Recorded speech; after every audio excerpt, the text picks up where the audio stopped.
Good morning.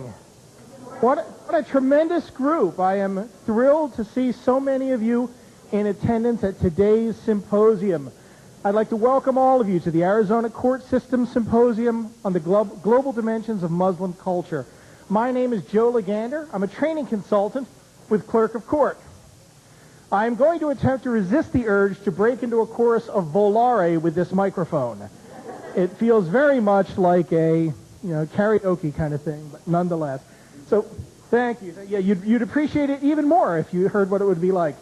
But thank you so much for coming to this morning's presentation. We have an exceedingly exciting program for you today. It's great to see so many faces here from so many different judicial organizations and other organizations throughout the county, so welcome.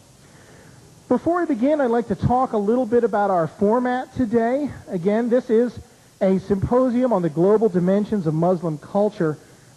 We all know as court employees that we are required each year to have ethics training. And you may or not be aware that cultural diversity training falls within those boundaries. In addition to that, this year's core COJET requirement is dealing with the public. And this class is very special, very unique, because by attending this class, you receive both of those credits. You get both an ethics credit and a dealing with the public credit. So woohoo, that's very exciting. But more importantly, as courtroom staff, we have an obligation to provide fine customer service to the people who come to us, all of the people who come to us. So for a moment, I'd like you to imagine that you were not courtroom staff here in Arizona, but imagine, for example, that you worked at, we'll say, the clerk of the court's office or maybe Superior Court in Sweden. How about that? You're all courtroom staff in Sweden for a moment. First of all, it's much cooler there, so that's probably got a thing going for it, right? But here's the thing. When you work in the court at Sweden, when you work behind a filing counter window, let's say, 99% of the people who come to your window are white. That's how it works. 99% of the people who come before your window in Sweden are white. The vast bulk of them are fair-skinned, fair hair, blue eyes. It goes beyond just race, though. 87% of the people who would come to your window in Sweden are Lutheran. 87%. Not just Christian, mind you, they're Lutheran. What does this mean for a court staff individual in Sweden? It means that cultural diversity isn't such a difficult problem there, because their country is very homogeneous. Okay? They have a lot of people who are very much alike. But now we have to look at the reality of America. I'd like you to pause for a moment and look around this room. Look at the other people who have chosen to attend with you today. We are awash in a sea of color. We have every shade from, the darkest black down to pale white and, everything in between. We come from different cultures, different backgrounds. For example, I took the time to look this up. This is the list of the ethnic breakdown of America. It is very small print, and it is very long. And everything is represented here. Basque, Bulgarian, Cypriot, Guyanese, Lithuanian, people from all nations, all ethnic backgrounds have come to this country. Now, diversity is a great strength, and it has traditionally been a strength of America. Unless you are Native American, your ancestors didn't start out here. Okay, they came here to this country, and we have created strength from that diversity. But diversity is also challenging. Diversity is hard. It's hard to have voices different from our own, ideas different from our own, that we have to learn to deal with and to cope with. And as a result, this kind of training, reaching out to all of the many communities that exist throughout the valley, throughout Arizona, is of vital importance. Now, this year, there will be 4 symposiums like this one. We will have symposiums on the court's dealings with those in the Hispanic community and Latino community. We will have symposiums on dealings with the mentally ill. We will have symposiums dealing with the elderly. And in future years, we will have them on African Americans and many, many other cultures here in America. But we decided to start out with Muslim Americans because it is obvious that at this particular time in the world, there's a lot of tension between some Muslim nations, some believers in Islam, and the United States. There's a lot of misunderstanding. We have 50,000 plus Muslims living within this state, living within the boundaries of our jurisdictions. They will come to the courts for the same reason that anyone else comes here, from marriages and divorces and passports and civil hearings and criminal hearings. Now, have you ever seen the bumper sticker? I've seen this on the back of certain cars. It said, "If you would have peace, work for justice." You ever seen that one? It's one of my favorites because it's true. The places in the world where there is the least peace are the places in the world where there is the least justice, where there is poverty, where there is oppression, these sorts of things. Well, I'd like to add a pithy little rejoinder to that may not make it to a bumper sticker, and that is that if you would have justice, you must seek understanding. You have to understand the other people with whom we share our lives and our communities, and that is our purpose here today, understanding. Now, today's symposium is a great cooperative effort on the part of many organizations. We have a fabulous panel that are coming from throughout the Valley to answer your questions and to discuss important points. We have some great presenters, but it's also a great collaboration between the courts. Superior Court, Clerk of Court, Justice Courts, trial courts, all these different courts have gotten involved in this. You'll see we have training representatives from all of our organizations working together to make this presentation possible. It's an example of how cooperation and unity can strengthen us. And so is the presentation that we're going to give you itself, because it is about cooperation, about unity with other cultures, other peoples. Now, I am sure that you did not all come here today to hear me go on and on, so we're going to go ahead and kick this thing. Few last notes. You were given a pretest on your way in. It's very important that you fill out that pretest before having read your handouts or listening to the presentation. Most of those have been collected up. If you have some that haven't been, we can collect those up on break. We're going to have a presentation from now until about 10:30. Then we're going to get a 15-minute break. Go on break, come back, and then we'll go into a panel discussion format. So we've got a number of different things going on. During that break, you'll have the opportunity to grab some handbooks that are laid out up front. If you haven't got those yet, you'll have the opportunity to turn in your questions, etc. We gave you question cards. We'll be going through those during the break. Now, obviously, there are far too many of you here for me to ask our poor panelists every one of your questions. But I will do my best to represent some of them. I have some questions of my own. Hopefully, you'll have some as well. So again, I'd like to welcome everyone to our symposium today and wish you all the best of luck. So let's begin with Dr. Anisa Nadir. Dr. Nadir is coming to us from Islamic Social Services, and she is going to present a lecture to you on Islam and Muslims in America. So without further ado, let's welcome Dr. Nadir. Good morning.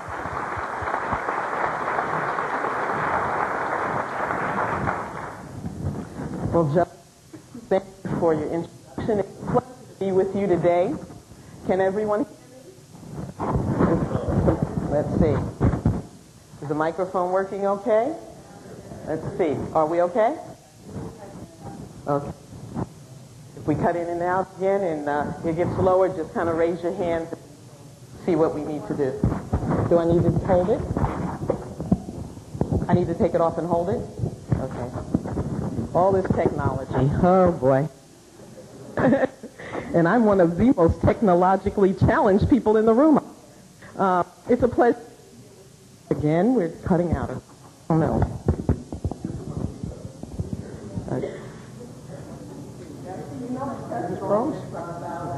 Okay.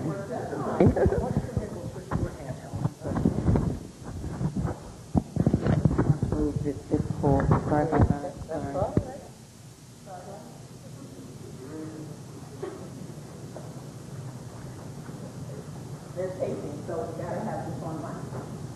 Here you go.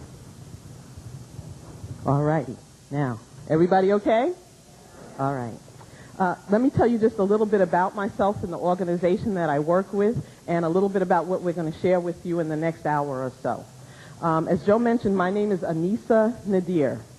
I'm here. I'm wearing a couple of hats. One is that I'm one of the assistant professors at Arizona State University West in the Department of Social Work. So I teach social work classes out at ASU West. And if you or your children or family members are taking classes out there or interested in taking classes out there, please look me up. We'd love to see you. One of the courses that I teach out at ASU West is called The Muslim Reality, Living in America. It's a summer elective, and it begins this summer, June. And it's only 5 weeks. So if you know anybody interested, I'm putting in my plug. The other thing is that I am serving as the current president of the Islamic Social Services Association. The Islamic Social Services Association is a national, actually an international organization that was developed by Muslims in the human services. It's an organization that wanted to publicize within the Muslim community and among individuals like yourself some of the concerns that Muslims have with regard to human services, some of the challenges that we have so that we can address those issues. And one of the things that we thought was important is to be able to provide information about Islamic traditions and Muslim culture and beliefs and way of life. So that's part of why we're able to provide you with this presentation today. The other great piece that we have to share with you is that this organization is one of the organizations that received a grant from Chevron Texaco and the National Conference for Community and Justice about a year ago. And that grant has furthered this opportunity to be able to share with individuals in the fields of social services, law enforcement, healthcare, education, and the media a little bit about Muslim culture and life, and this presentation that we're sharing with you today. What one gets with that presentation is somebody like me, a Muslim. So that when you leave, you can never say, I never met a Muslim before. The other thing that you get is the presentation, which is some information about Muslim culture and life, and you get a handbook. And Joe mentioned that you'll be receiving a handbook on your way out during the break. Once you complete the post-test, that's the carrot. You've got to complete the post-test and the evaluation and turn that in when we're done in order to receive one of the handbooks. Those of you who are uniformed officers or uniformed professionals, make sure that you let them know that because there's a special handbook for you. So let me tell you also that these workshops will be available through the rest of the summer as part of this grant in Maricopa and Pima County. So if you know any other organizations that might be interested, please let us know. One of your handouts tells you about the ESA Anti-Bias Project and this opportunity for workshops. And the backside is, or the second sheet is a workshop request form with an email address. So please look that up, and if you know other organizations, please let us know about it. A little bit more about myself. I think it's important to share with you that I'm a convert to Islam.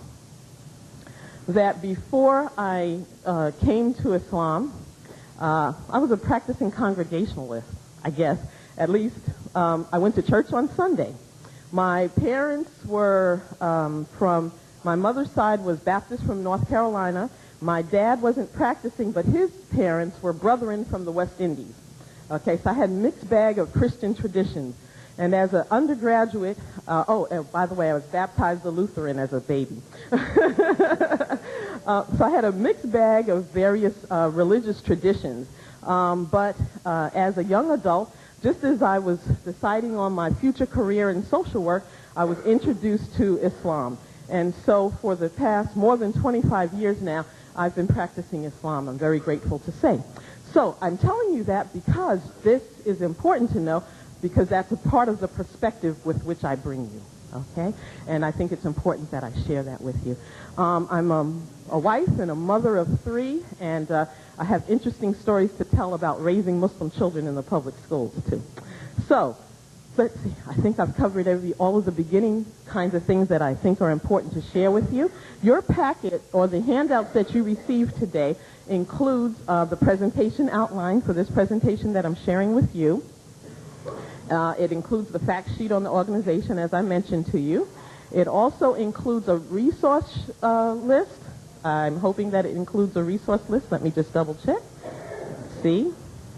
Did we get, no, we didn't get the resource list, but there'll be resources in the handbook, and then the post-test. So I think you'll have plenty of information that will help you and serve as reference guides when we're done. Okay. This presentation then is going to share with you a little bit about Muslim traditions, beliefs. We'll also talk a little bit about demographics. We'll answer some of the questions or begin to at least share some thoughts about some of the contemporary issues like women and dress, why do you dress the way you do, and some of the other contemporary issues that we all often get questions about. So let me begin. So I'm going to have to do this. This is going to be really good. Let's see. Okay. All right. So how many of you, before I go to this question, have, tell me how many of you have, how you have learned about Islam and the Muslims? I'm going to, wait, we'll first ask this question. From a friend, okay, raise your hand if you learned about Islam from a friend. Okay, from a class? Okay. How about from the news and the media? Ah, yes. They are the biggest educators of Islam and the Muslims, and I've had the chance on a couple of occasions now to meet with them, and they recognize themselves that they are big, big educators, or sometimes miseducators, about Islam and the Muslims. So, it's important for us to all be on the same page about some basic terms like Islam and Muslim. Okay? Islam is the name of the faith. Okay? And Muslim is the name of the people who practice the faith. Okay? So Islam is like Christianity, okay? And Muslim is like Christian. Okay? The word, both of these words have a root word in them, which means peace. And the three letters SLM relate to that root word. SLM comes from, or signifies the word salam. These are actually, the language of Islam is Arabic. Okay, so these are English transliterations of Arabic words. So the root word of Islam is peace. So Islam itself means peace through submission to God. Muslim is one who submits his will to God or receives peace through submission to God. And there's just so much detail to that, but in the interest of time, we won't be able to share all the detail with regard to that. And what is Islam? Islam's not a new religion. Okay? It's really a belief, an ideology that's been revealed throughout time, okay, to the prophets and messengers that have come throughout time. For Islam is not only a religion, it's also a complete way of life. So for Muslims who are practicing Islam, Islam is not just something they do one day a week. It's something that encompasses their worldview, their thinking, their decisions, and just a total part of their belief system. Okay? I think it's important here to indicate that Islam as a religion has core values and beliefs. The individuals who practice Islam are not a monolithic group. They come from a variety of backgrounds. They hold a variety of beliefs and ways of practicing and interpretations of their faith. So you may find people at different stages in the continuum in terms of religiosity. You may find some individuals who are strongly practicing, those who are moderately practicing, those who are marginal in their practice, those who are Muslim in name only, those who only show up on the holidays once or twice a year, much the same as we find Christians who are only Easter Sunday Christians. Okay? So we have those in our group as well. So it's important to recognize that what I'm sharing with you today are the basic and core beliefs that, as I say, may be practiced or interpreted differently depending upon the individual and how they understand their faith and choose to practice their faith. Okay. One of the primary sources of Islam is the Holy Quran. Muslims believe that the Quran is the divine revelation and one of the books that was revealed by God. Muslims call God Allah. Okay? Allah is not an alien God. Okay? Sometimes we hear that, oh, the God of the Muslims or some alien God. Okay? Actually, Allah is the Arabic term for God, and you see that in the corner there. And now you're going to learn a little trick of Arabic. And of course, I'm an Arabic preschooler. This is our Arabic teacher here. But if you can recognize this long line with these letters that look kind of like a W, then you're on your way to beginning to read a little bit of Arabic, and you'll be able to recognize the word Allah.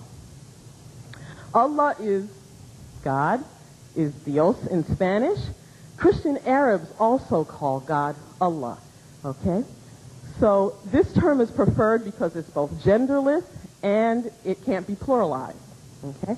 So the word actually means the God. Okay? And who are the Muslims? Well, as I said, Muslims are the people who follow Islam.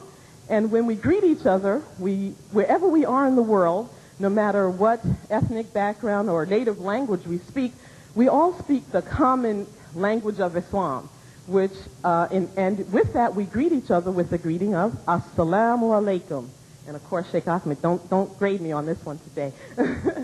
Assalamu alaikum. So, I'm going to practice that with you, those of you who want to try it, and I'll say it slowly. Assalamu alaikum.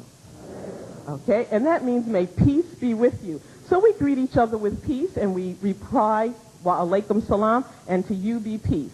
So wherever we are in the world, so when I went to Senegal and when I went to Saudi Arabia, and I couldn't speak their language, I could say assalamu alaikum, and they knew that we might have a bit of a connection. There are approximately 1.5 billion Muslims in the world. That means that 1 out of every 5 people in the world is a Muslim. And more than 7 million of them live in the United States. And as Joe mentioned, 50,000 of them are here in Arizona. Now, before you came today, how many of you thought that, show by raise of hands, that all Muslims are Arab and Middle Eastern? Oh, don't be shy. Well, this is a surprising group and a first. Well, let me ask then, how many of you thought that all Muslims were African American? Okay, so we surely didn't get that. Now, this is very much an unusual group because usually when I ask this question, most people say, all Muslims are Arabs, aren't they?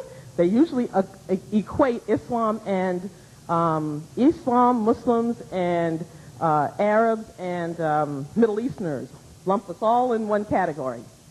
But in actuality, only 18% of Muslims in the world are Arab.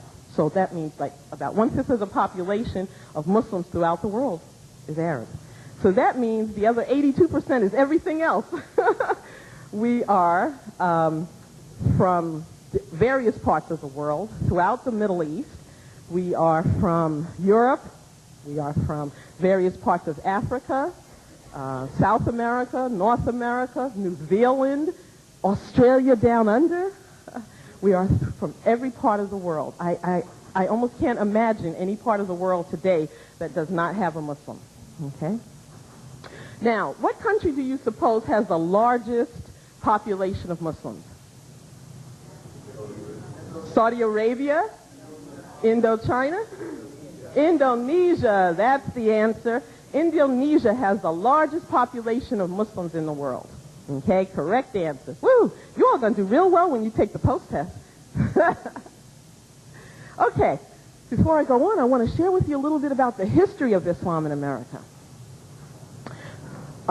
As of September 11th, most people thought Muslims kind of just arrived around September 11th sometime. But I got news for you. Muslims came to America even before Columbus. There are actual reports and artifacts and documentation that indicates that Muslims came to America before even Columbus got here. Okay? They came as explorers through various parts of South America, Central America, and North America. And we are very fortunate to have have had one of those famous explorers here, actually that came later on in the 1500s, a man by the name of Esteban. Esteban traveled with a man by the name of Pamphilio Narvaez as part of an expedition from Spain, and he traveled through South America, Central America, North America, and right through Arizona and New Mexico. And so we have some indication through some of the documentation that that actually occurred here. So even Arizona plays in that long, long history. There's also evidence that some of the individuals that were on Columbus's ship going back there to 1492 were Muslims as well. The part of the slave trade, the North Atlantic slave trade, included a significant population of Muslims. Many of them were Muslims who were very learned scholars, both in religion, the sciences, mathematics, etc. They were also noble people. They were military leaders, etc. They were swept up in the slave trade during the 18th and 19th centuries and brought here to America. Now, one of the most famous of those individuals was somebody by the name of Kunta Kinte. Kunta Kinte is the famous great ancestor of Alex Haley, okay? And he was a Muslim, okay? But he wasn't the only Muslim.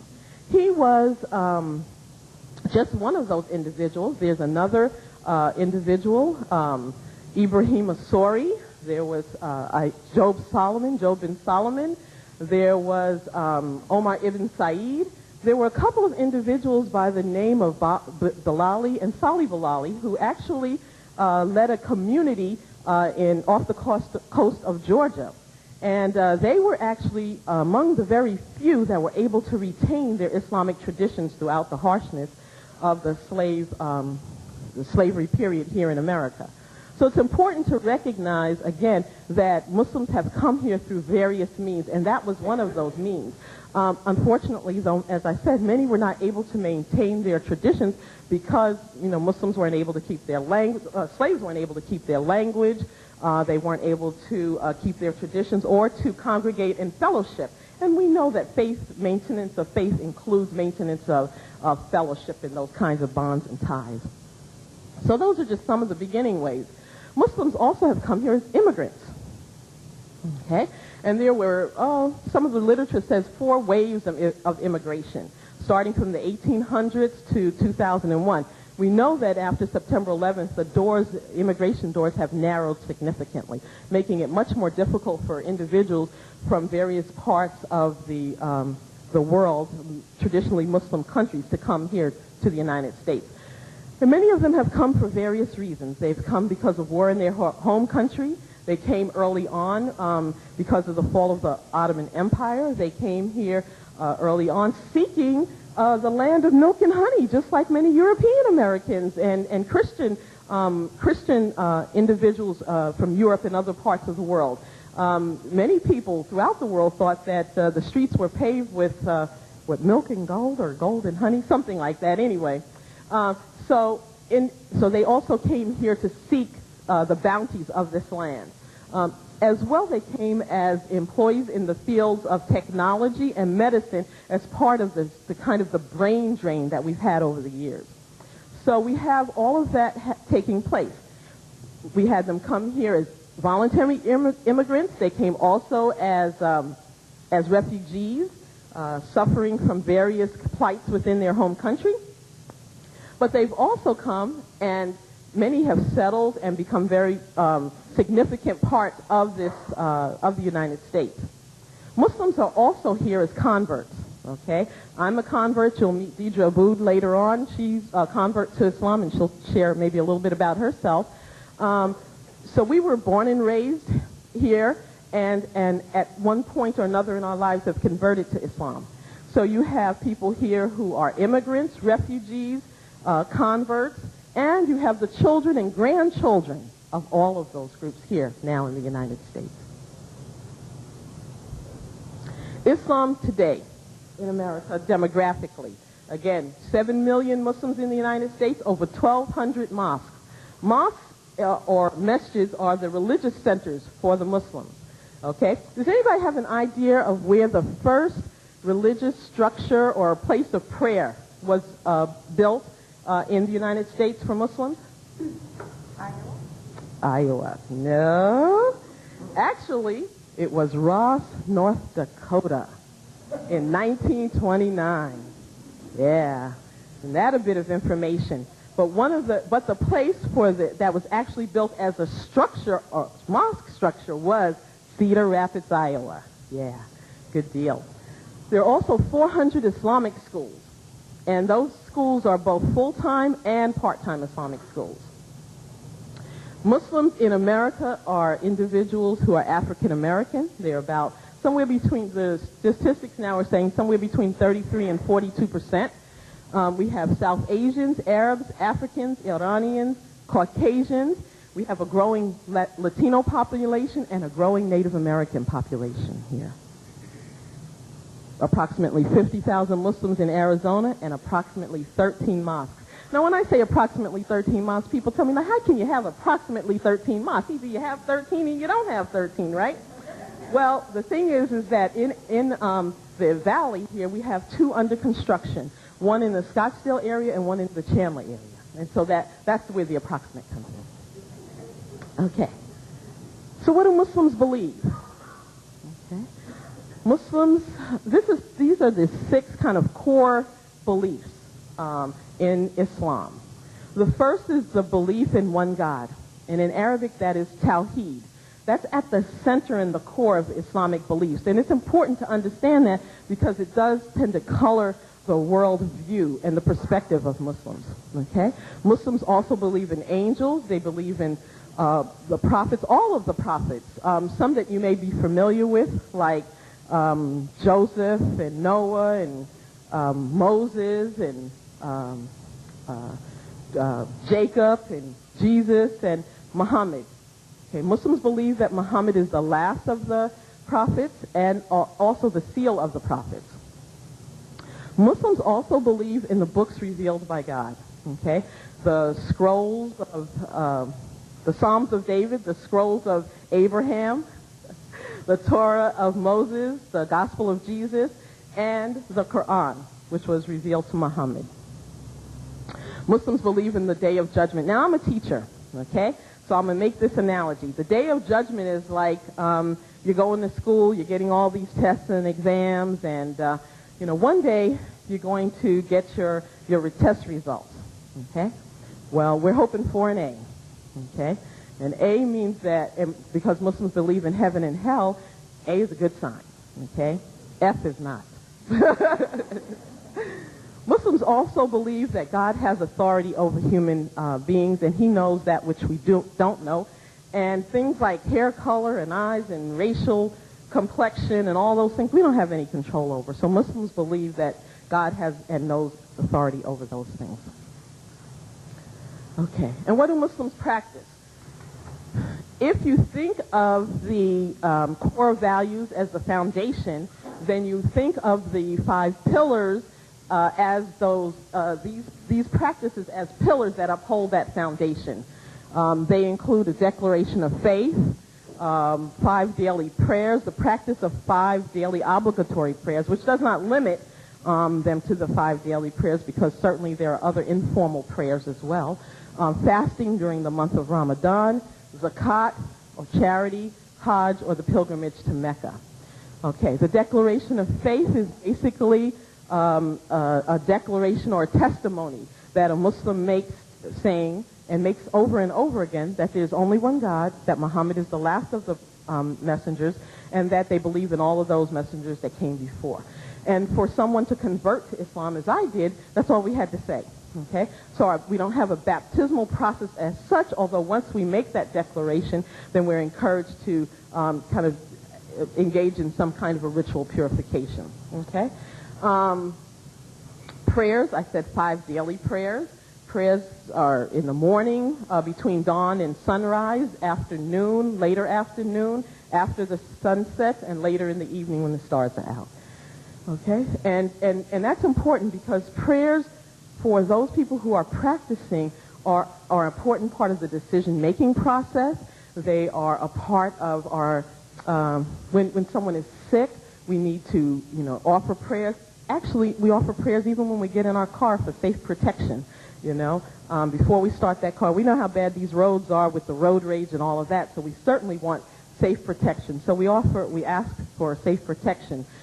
So there are a number of reasons for prayer for those people who are practicing Islam. Now, you'll find some individuals who are not practicing.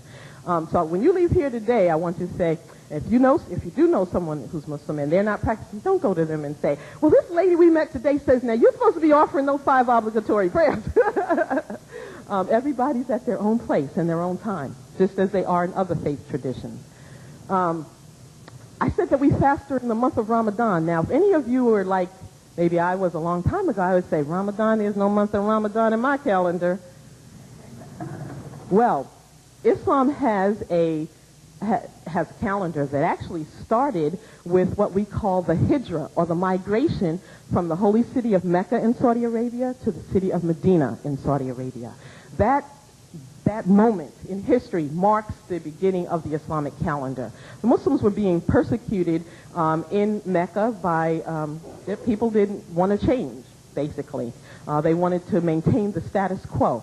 And so when they left Mecca and went to Medina, that marked the beginning of the Islamic calendar. So now we're in the year 1423. That calendar is a lunar-based calendar with various months in the calendar. And one of those months, the 9th month, is Ramadan. Ramadan is the month in which Muslims fast from dawn until sunset for 30 days. You fast for 30 days? You're kidding me. How can you fast for 30 days? And don't tell me you fast in 122 degrees. How do you You don't drink water even? No, we don't drink water. We fast, though, from dawn until sunset. That means we can eat when the sun goes down, and we chow down, and we can eat before the sun comes up. And we're encouraged to get up, take a light meal, and especially in the heat, to drink lots of fluids before we begin. So we can do that. So now, what's this fast like? Okay, you don't eat, you don't drink, okay? So no eating, no drinking. We also abstain from relations with our spouses during that daylight. We should be, it's a time of self-renewal, of kind of repurification, recommitment, and a very important time, actually. Some people say, man, you must be ready for Ramadan to get over, huh? And we're just thrilled. We're so excited, and we're so sad when Ramadan ends. The parking lot gets thinner. It's just like around the time when the Christmas celebrations, and you see all the parking lot full in the church parking lots, and then you notice as Christmas gets over, it gets thinner and thinner. Well, that's kind of what happens, too. And then we get a little bit sad about that, and we look forward to that time again. So, if you didn't answer that, if you answered on the pretext that this is an Arab holiday, wrong answer. It's a Muslim holiday, okay? And it's a holiday of fasting, or a period of fasting and abstaining from the items that I mentioned. Zakat. Zakat is the 4th of the 5 pillars. It's a practice of charity, okay? This practice of charity is an obligation that those who have the wealth and the means at the end of the year, after they've taken care of all their finances, they're obligated to give at least 2.5% to those who are in need. And some of you have that tradition, I think, maybe of tithing in your community, where you're responsible to give something to those who are in need. As a social worker, I equate this to Islamic kind of a social welfare system, Islamic social welfare system. And there was a time in the history where it worked so well, where it was so well collected and so well distributed, that poverty in that area was eliminated. Okay, wouldn't that be a day where poverty was eliminated? Wow. But that's not the only kind of charity that we give. There's also something called sadaqah. Okay, so that's the extra charity that we give, and even a smile can be charity. Okay, Hajj. Hajj is the last of the 5 pillars. It's the pilgrimage to Mecca.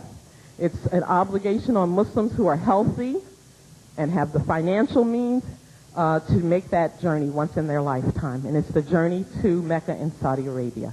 It's probably the largest gathering on earth of individuals at one time for the worship of God. About 2 million to 3 million people are gathering in this small city in Mecca, in Saudi Arabia, once in a lifetime. Okay, on an annual basis, and that occurs during the last month of the Islamic calendar. Okay, so let me stop for a second and see if you have questions. I'll take one or two brief questions. Yes, there's a question here on the things that we've talked about so far. Okay.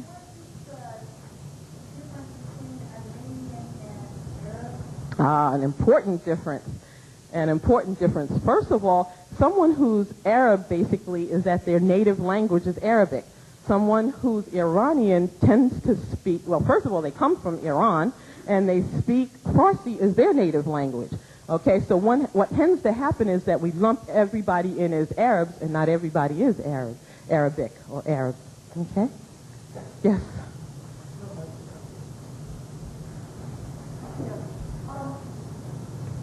What is the appropriate way for people who are not Muslim to, I don't know, greet their Muslim friends during the Ramadan or say something to them? Do you say happy yes, Ramadan, that's important. Do you expect them not to necessarily be, do they take time off from work, or what is the impact? Okay, that's a good question. What's the appropriate way to greet someone during the Ramadan, and what happens? Do they take off from work? This is an interesting thing. Here in the United States, we don't have that luxury of taking off for 30 days, most of us, unless we've planned our vacation very, very well. So we don't usually have that luxury. So most of us are usually sleep deprived, and we're hungry because at night we're staying up engaged in extra worship, and we're hungry and those kinds of things. Those of us who can will take off at least some part of that time, or maybe even a couple of days here and there, or maybe make an extra effort on Fridays. Fridays is our day of congregational services, and so some of us might try during Ramadan to schedule a little bit differently than we normally do, but we probably wouldn't be going to lunch with you. And if we do, well, many of us have become accustomed to it, so we know in the business world there are a lot of luncheons, and we'll just sit there and we won't eat. And how would you greet? We greet with, you might say, Happy Ramadan or Blessed Ramadan. Happy Ramadan is a good thing to say. Okay? Yeah. All righty. I'm going to move along. Let's see what the next. Oh, okay. Just to clear up some things about who Muhammad is, because we know that there's a lot of information and misinformation traveling about who Muhammad is. Muhammad, the son of Abdullah, was born in Mecca, in Saudi Arabia, in 570 in the Common Era. Okay? Even before his prophethood, he was known as someone who was very honest. He was trustworthy. He was somebody who used to ponder over the matters of his society. He was concerned about issues of social justice. He was just an individual who was very concerned about his society. He was an orphan also. His father died before he was 6 years old, before he was born, and his mother died sometime around when he was about 6 years old. He was first raised by his grandfather and then later his uncle, who was served as his protector. He was also illiterate, by the way. So when the message came to him, he was like, wait a minute, I can't read. You know, how am I going to do this? Because the first words were, Iqra bismi rabbika, read in the name of your Lord. And it's like, wait a minute, I can't do this. And it was pretty scary. But his companions wrote down what he heard, what was revealed to him, and that's what was compiled. And by the way, I have a Quran here, so maybe during the break, if you want to come up and take a look at it, I have it both in the Arabic, which we believe is the original revelation, untouched and unchanged for the last 1,425 years, and then the English translation in the Quran is translated into many, many languages, English, Spanish, Portuguese, French. You will also find it in Chinese, okay, so lots and lots of languages. But we know with interpretation comes with translations come various interpretations. And so you'll find that the Quran after September 11th was the best-selling book in America. So a lot of people are pretty interested about it. But it's not so easy just to read and pick up and understand. There's a lot of depth to it. One other thing about Muhammad, it was about the age of 40 when he received the revelation, but even before that, he was somebody who, first he was a shepherd and then he became a merchant, okay? And he was invited to work for this wealthy woman by the name of Khadija, okay? Khadija was a wealthy noblewoman. And she noticed a lot about his character. And he was just really very good at taking the caravans back and forth. And she was pretty impressed with him. So one day she asked one of her relatives, a little bit about Muhammad. And then she took a liking to him and she asked him to marry her. Okay? So this was back 1400 and something years ago. And she was, about 15 years his senior. Okay? So that's another little bit of information about Muhammad. He passed away when he was 63 years old. Okay? Diet. Okay? I think it's important to know this as well because, we have programs, we have events, there'll be different situations in where we're working with individuals in which food may be involved. So as part of Islamic tradition, Muslims don't consume pork or pork byproducts. What's a byproduct that we would be concerned about? Anybody have any idea? Spam. Oh, yeah, we don't want spam. No spam. What else? Lard. Oh, yeah, no lard. What else?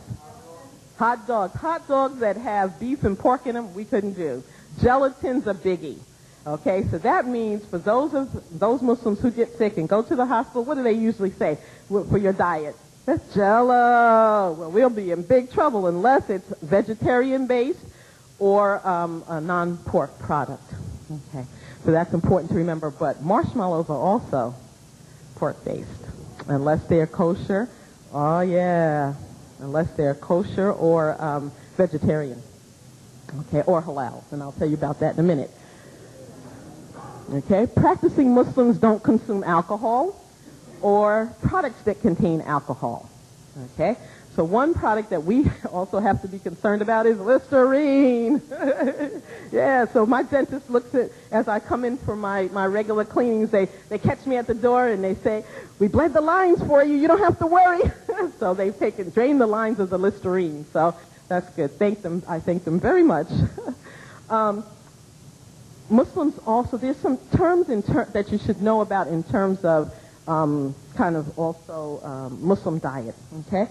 There are two terms. One is called zabiha and the other one is halal, okay? You will have, well, first of all, I should say that Muslims can eat, generally speaking, anything from the sea, although there are at least two schools of thought about that. One is that everything goes in the sea, okay, and another is that no shellfish or what some people might be consider scavengers, they can't eat. So you'll hear some people say, I don't eat shrimp, but they might eat other kinds of fish, okay? Then the other thing is that you may have individuals, generally speaking, we can eat any other meat except for pork, or meat that has any name pronounced on it other than the name of God, or meat in which the blood was kind of, what's the word I'm looking for? Kept within the body, let's put it that way, that's not drained out. Okay, so we have at least that kind of restriction. But generally speaking, in terms of the meat that Muslims can eat, they can eat the meat of the people of the book. And who are the people of the book? Christians and Jews. Islam is one of the three Abrahamic traditions, okay, along with Christianity and Judaism. So generally speaking, Muslims can eat the meat that Muslims and Jews eat as well. Many Muslims believe that this is a Christian nation, and so generally speaking, will eat, the meat that their Christian neighbors will slaughter and serve as well. Others are a little doubtful about who actually slaughters the meat, so they prefer to go to an Islamic butcher and eat meat that's called zabiha. So that's where you get the difference there in the terms. But generally speaking, our diets are pretty regular, and we have lots of different cuisine amongst the Muslims. The Middle Eastern and Mediterranean cuisine is only one. We got some soulful kinds of foods that we eat as well, as long as they don't eat pork, as long as they don't include pork. So I think that's a little bit about the diet. Any questions about that? Yes. Hold 1 second. You want to go ahead and do the microphone? The question is, why do we have restrictions on our diet? Okay. With most faith traditions, I asked you to pass the microphone and then I repeated it so you don't have to, right? It's like, she's spacing now, okay. One of the things about understanding various practices that we have, there's a lots of different reasons for the things that we do. You know, if we look at it in terms of health and scientifically down the road. But when we talk about faith traditions, it's important to understand that many faith traditions come with guidelines. In many other traditions, the Jewish tradition has guidelines in terms of diet. Christian tradition, gone past has had guidelines in terms of diet. And so basically the reason has to do with the guidance that has been given to us by God. Okay? That's the primary reason. Now, it serves lots of other purposes in terms of keeping us healthy and fit and all of those kinds of things. But that's the basic reason. Yeah. Okay. Any other questions? Okay, we've got a question up here.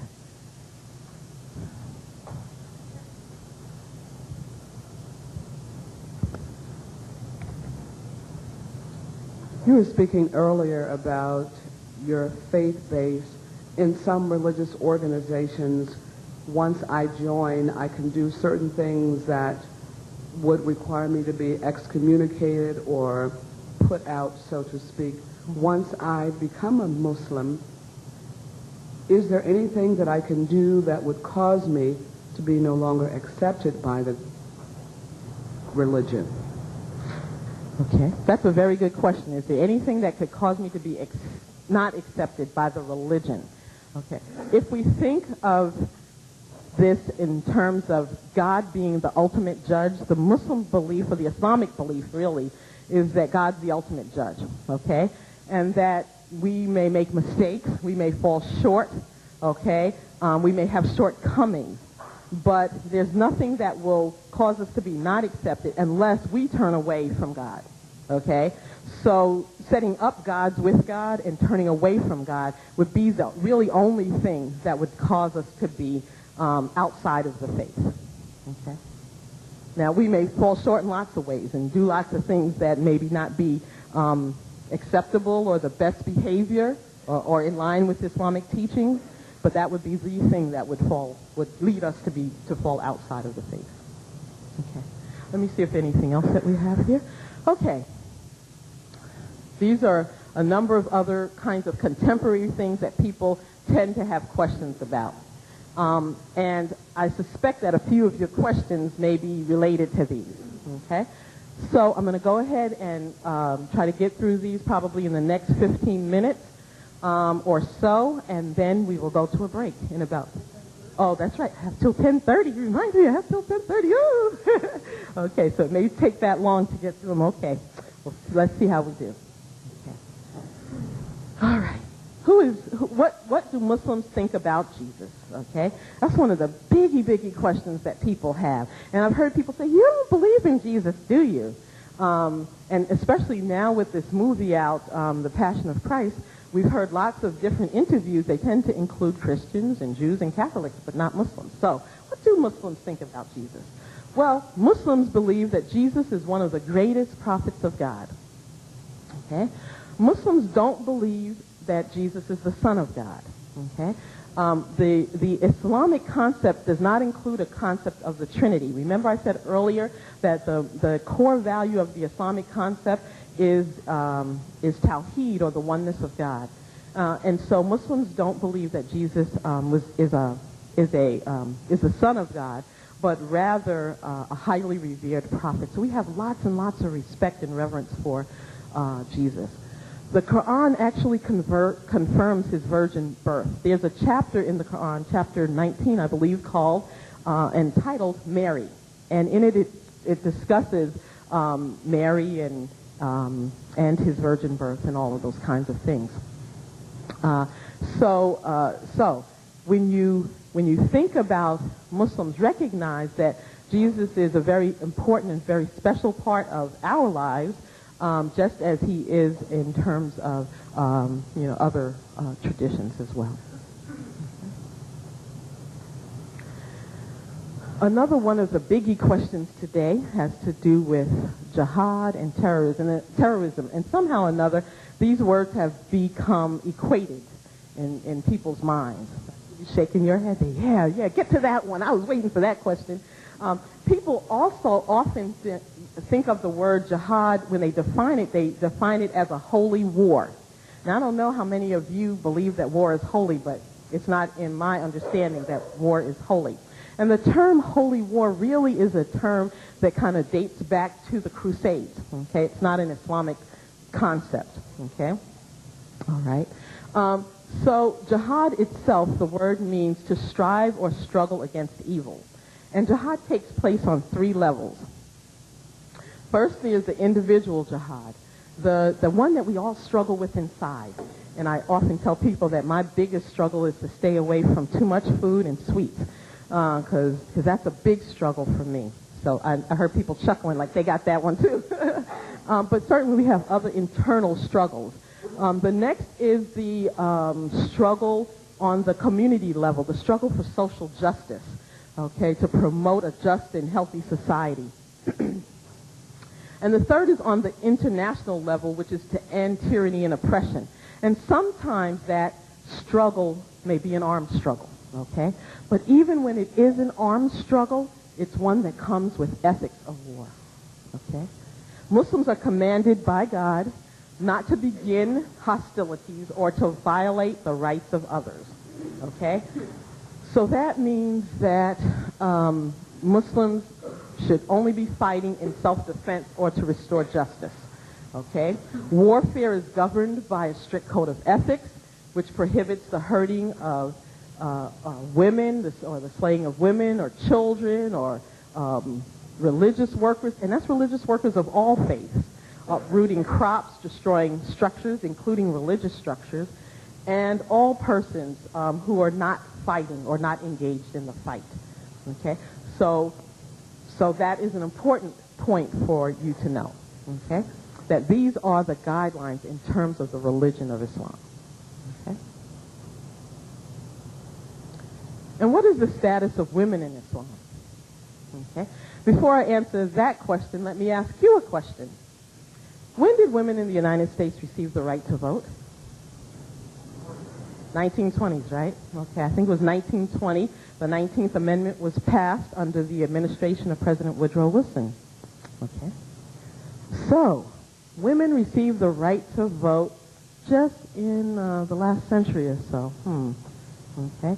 And women couldn't sign contracts in our country either, huh? Own property either. None of that stuff.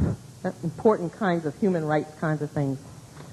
Well, Muslim women, okay, according to Islam, received the right to vote over 1,400 years ago. So when Islam came, the right for women to vote came also. Okay? Women also received the right to dispose of their property and their earnings as they wished. Okay? They received the right to keep their family name. Okay? So we have this new thing where we hyphenate and we're like, no, we're liberated women now. We're going to keep our last name. This is an Islamic tradition. This is not new. Okay?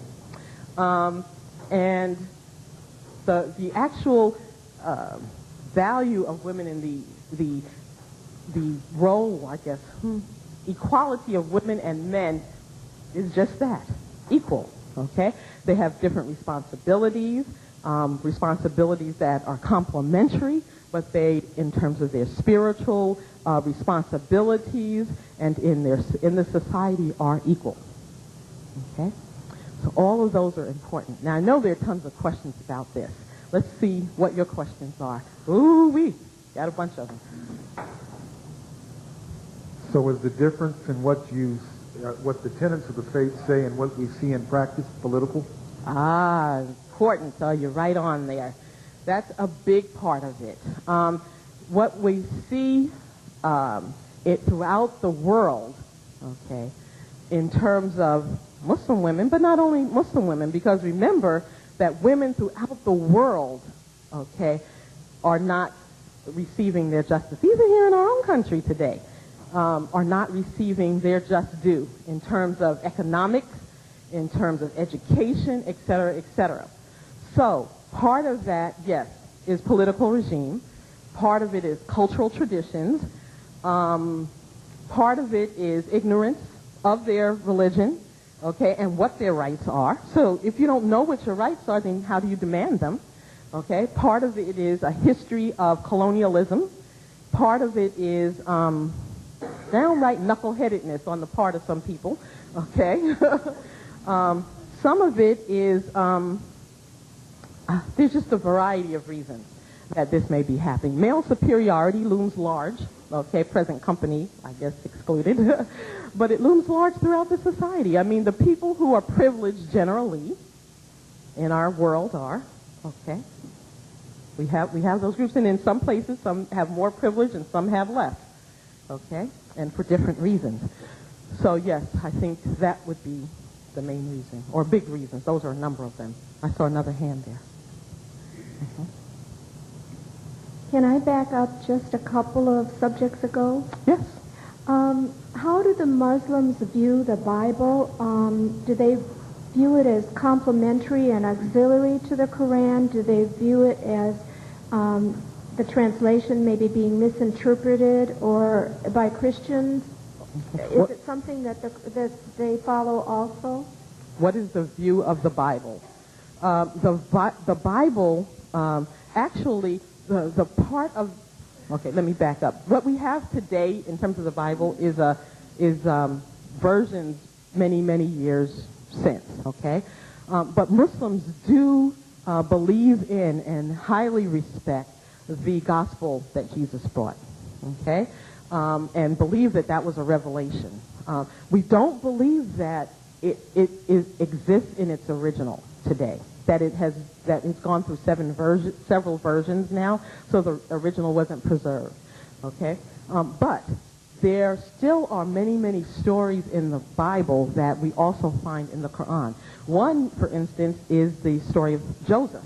Okay, very similar between the Bible and the Quran.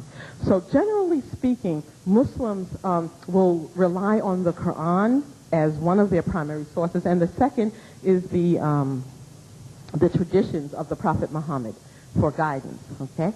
But at the same time, hold in respect the aspects of the Bible that remain intact after all of these years. Okay. Can I go back to just a little bit? When the person down there asked about what would cause a person to not be accepted in their faith, I just have a quote here from there's an Islamic law of apostasy that states that any person who converts away from Islam to any other religion, whether that person becomes a Christian or a Jew or whatever, has committed a crime punishable by death. Okay. I just wanted to address that. And then my question about... I can address that. Maybe your question to address. Her question about the Bible. Mm-hmm. I can't figure out how the conflict, because I know Islams do not believe in the fatherhood of God, God begetting Christ. Mm-hmm. And I know that in Jesus' ministry that he claimed to be the Son of God. Mm-hmm. So how do Islams accept Jesus' ministry mm-hmm. and the things that he taught? Do they not accept that part? Okay. What he taught? Or? Okay. There's a couple of things that's important for clarification. One, remember that the followers of Islam are called Muslims. Okay. And then the second thing that I think is important to recognize is that even though Muslims do not see Jesus as the Son of God, Muslims still believe in the good works that Jesus has done. Okay? So yes, Muslims do accept those good works. Okay? All right. And the other question about apostasy, we'll leave that to the panel discussion. Sheikh Ahmed will discuss that. Okay? Imam Ahmed will discuss that. What is the view of divorce? What is the view of divorce? Divorce is allowed.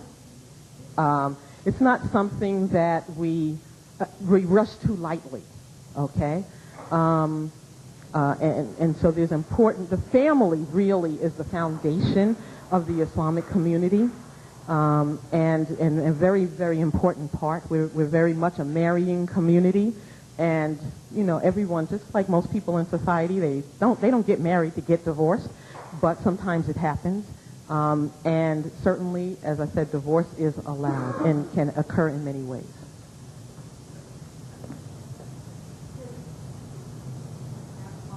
Mm-hmm.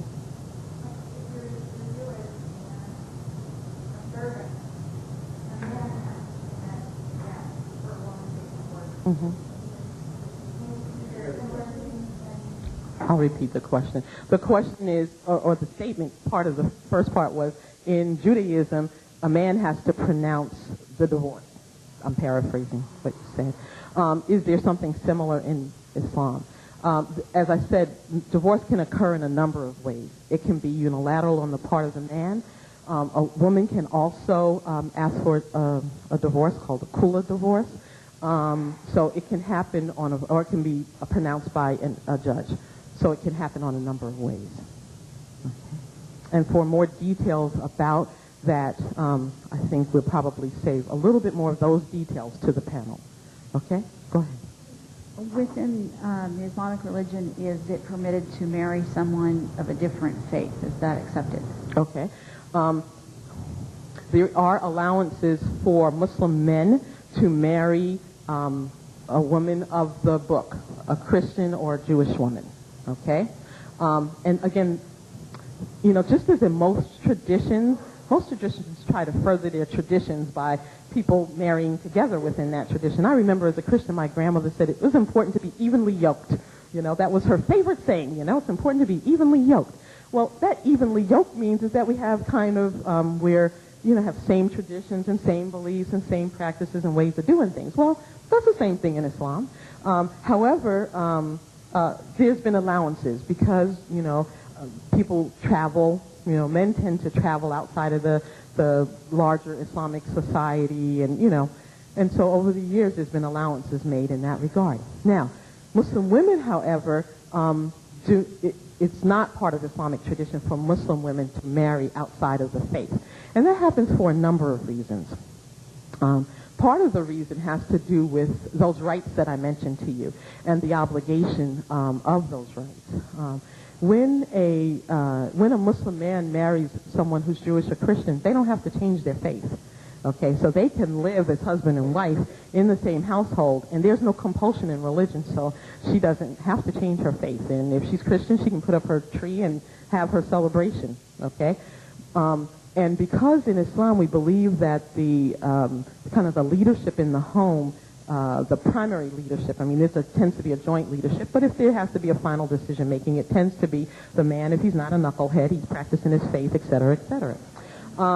And so with that said, then it also becomes an obligation on him to give her her rights.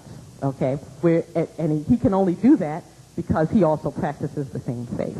And for her to ask her rights of somebody who's not obligated to practice that faith would be an injustice to him. Okay? So she would have married someone of another faith, and in essence, he would have to convert in order to be obligated to give her the same rights that under her faith. Okay? Okay, go ahead. I'm sorry. Just backing up just a little bit. Sure. In light of the fact that the Muslim does not believe that Jesus is the Son of God, how do you account for the virgin birth? Okay, that's a theological question. And one of the things that in Islam we say that God said, be and it is. Okay, he could say be and it is. And he did. Okay, we also believe that if because we believe in Adam also, and we believe that Adam neither had a mother or a father.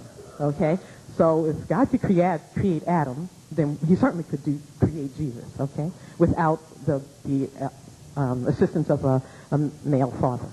Okay, So that's part of our belief. But for a more theological discussion, we can take that to the panel as well. We'll have an imam and religious scholar on the panel. Okay. My question goes back to women. Who has rights to the children should the couple separate? Okay. Custody issues are important, certainly. And these issues of custody really are related to what's known as Islamic jurisprudence. Okay. They may happen. It may happen in a number of ways. Many of the scholars, from my understanding, have said that women, when the children are very young, the children should go to the wife. Okay, if she's of sound mind, she is practicing her faith, all of those kinds of things, and the mothers and the women within the community. Okay, but certainly there are occasions when the husband would be granted that custody as well. And some of the literature seems to indicate that once the children get older, past the age of 7 or in their early teens, they may also have some decision making in that process. Okay. See, we have a number of questions here, and we have a question here. I'm going to take maybe one or two more, and then try to finish up the presentation. Let me take one more, and then I'll finish up the presentation, and then you'll maybe get a chance to ask a few more. Okay, go ahead. She's in charge of the mic back there. What is the clerical hierarchy within the religion, and what role do women play in the daily activities of the mosque? First of all, there is no clerical hierarchy in Islam. We don't have kind of a pope and a bishop and deacons and those kinds of things.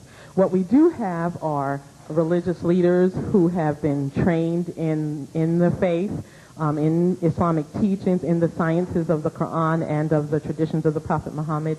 And I'm sure that when Imam Ahmed is introduced, he will also tell you a little bit more about his background and training. But we don't have a clerical hierarchy as such. The one who is most respected is the one who has the most knowledge. Okay? And what role do women play?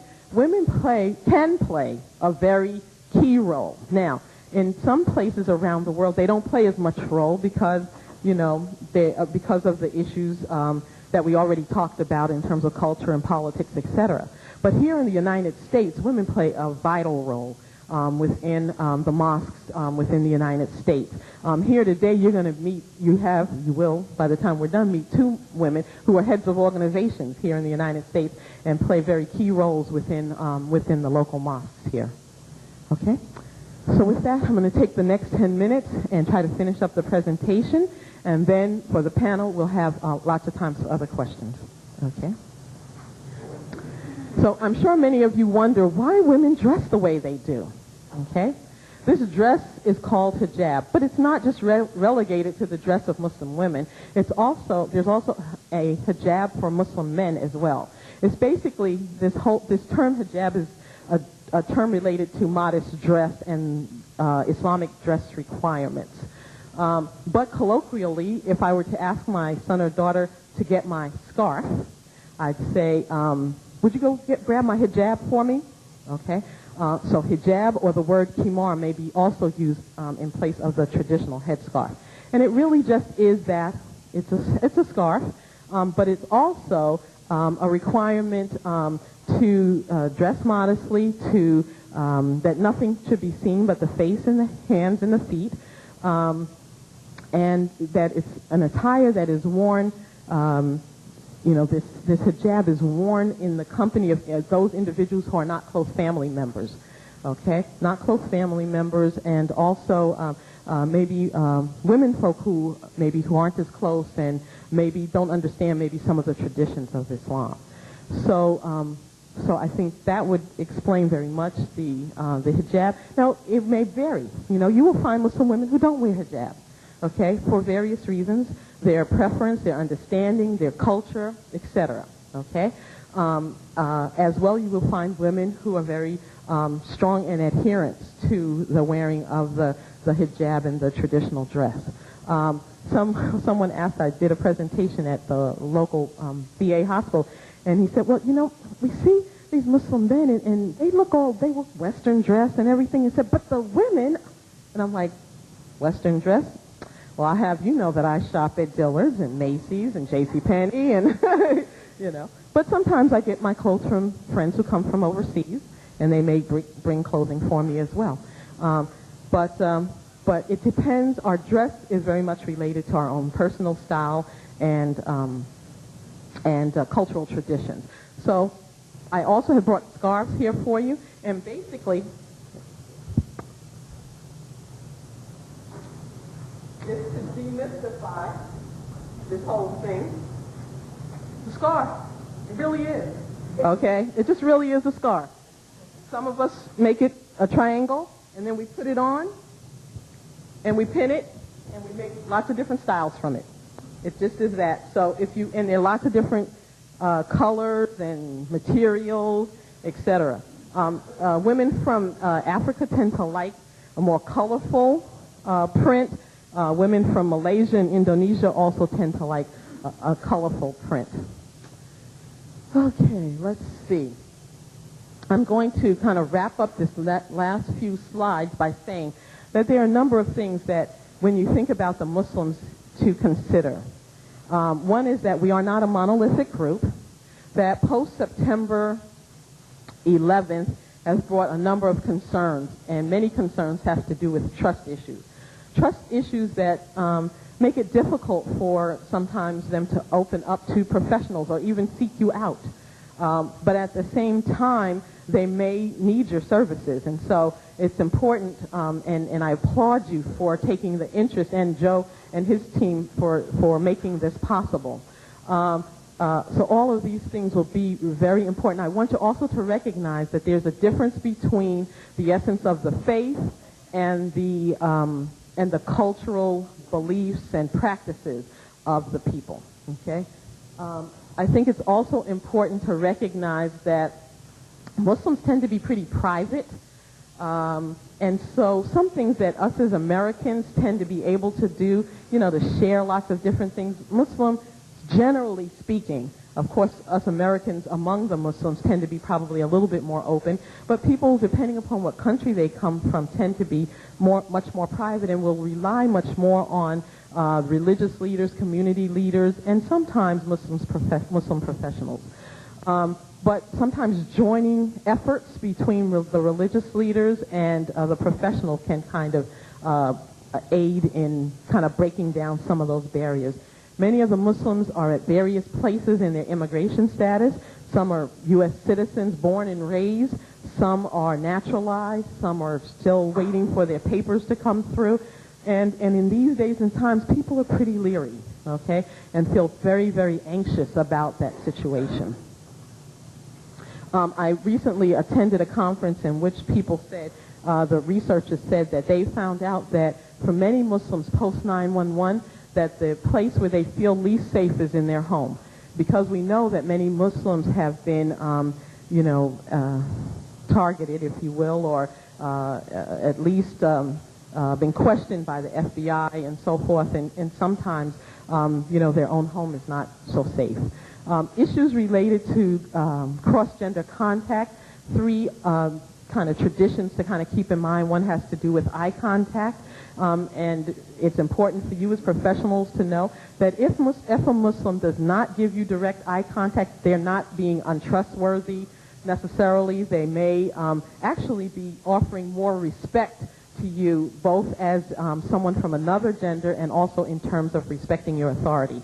So it's not necessarily a sign of dishonesty or disrespect.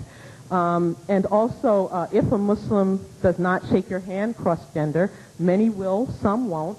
And Joe and I had that exchange when I came in, and sometimes I'm really good at what to say, and sometimes I stop cold. But traditionally what I say is that it's a pleasure to meet you. I don't usually shake men's hands because of my religious tradition. You'll find some who will shake hands, and that's not a problem. We're individuals, okay, just as you are individuals, and so how we interpret and practice our faith may be a little bit different. Some Muslims will also avoid cross-gender not just handshaking, but touching, unless it's necessary because of an emergency. So if you're in an emergent situation and you see a Muslim from, you're a woman and that's a man, just like you help them, okay? It's an emergency situation. But if it's not necessary, then avoid it as much as you can. My advice to people is don't shake the person's hand unless they extend their hand to you. Okay. Also, the kind of practice that we have as professionals of men and women, a man and a woman alone in a room is outside of Islamic tradition. So some people will feel uncomfortable with that. Whenever you can make it possible for there to be an additional individual in that room, either a family member or another professional, you can do, if you can do that and maintain confidentiality, that's good. Sometimes people kind of leave the door a little bit ajar so they have the privacy, but it's not all the way closed. Language is another issue. Muslims speak lots and lots of different languages. Among them, Arabic, Urdu, Somali, Swahili. So you can't account for all of those languages, but those of you who can learn another language, more power to you. Those of you who can't, they're translators, but be careful because with translators comes filtering, especially if a family member translates. They usually take out what they don't want their other family member to know about. So filtering may occur, and also confidentiality becomes a problem and a challenge, but it's not undoable. If you were to visit the mosque, and we have tours at the mosque regularly, and we invite you to come to the mosque, let us know if you'd like to schedule a tour. We'd be happy to take you on a tour of the mosque. If you were to come to the mosque, you'd be asked to remove your shoes before you go into the prayer area. And that's because of the way we pray and our need to kind of keep the carpet clean. Likewise, if you go to a Muslim's home, they may ask you to remove your shoes. Make sure you don't have holes in your socks that day. Female members of the household, if you were to do a visit or, you have a friend and you're doing a professional visit, they may take some time getting to the door because they have to cover up before you come. So give them the time and the courtesy and understand that they're not necessarily hiding something, especially those of you who might be out doing an investigation for some reason or another. Oh, Muslims also, some Muslims may not have pictures of animals or people, okay, up in the household. Don't take that as they're being estranged from their family. They probably have a fat album somewhere with lots and lots of pictures, but tend to have their house adorned in other ways with Islamic calligraphy and so forth. As I said, prayer is an important part of the Muslim's life. We can answer questions more about that when we're done. 2 Islamic holidays are the Feast of Fasting, which comes at the end of the month of Ramadan, and the Feast of Sacrifice, which comes at the end of the Hajj. These are festive days marked by morning prayers, exchange of gifts, and the greetings of Eid Mubarak, or Blessed Feast. We're going to move into our second part of our presentation. Once again, I am your moderator, Joe Legander, training consultant for Clerk of Superior Court. Welcome back. Now, in the first half of our session, we had a great number of questions put toward our speakers today who have come here, and I think it's only fair that if the Muslims are going to be quizzed, we should quiz the Christians as well, right? Let's try to get some other, religions involved. So I have some questions for you. I'd like to see a little bit of knowledge of perhaps some of your own faith, those of you who are Christian. How many people here know the term? Now, we're all familiar, people who are Christians, with the idea of the Eucharist, right? We have the idea of the Mass, the Eucharist, this sort of thing. Okay. The Catholic concept of the bread and wine becoming the body and blood of Christ, what's that called? Who can tell me that? Over here. Consecration. That's not the formal term, though.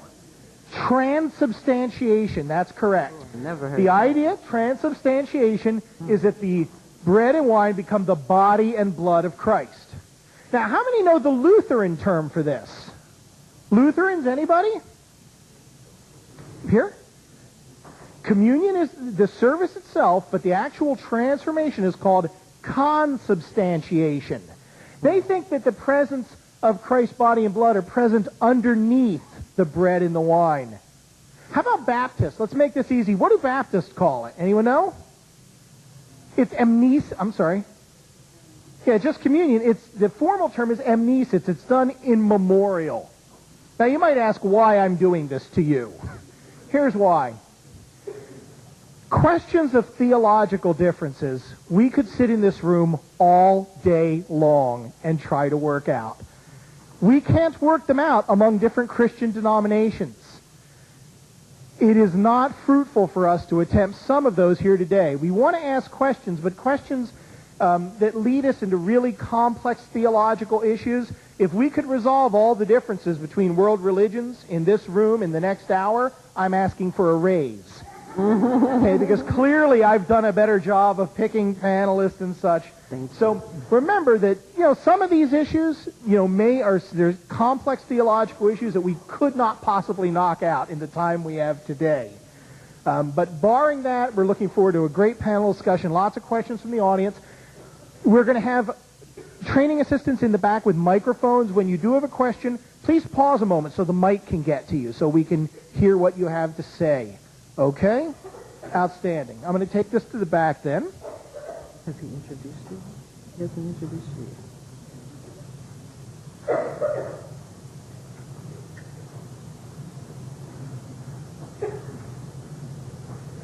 All right, well, welcome back.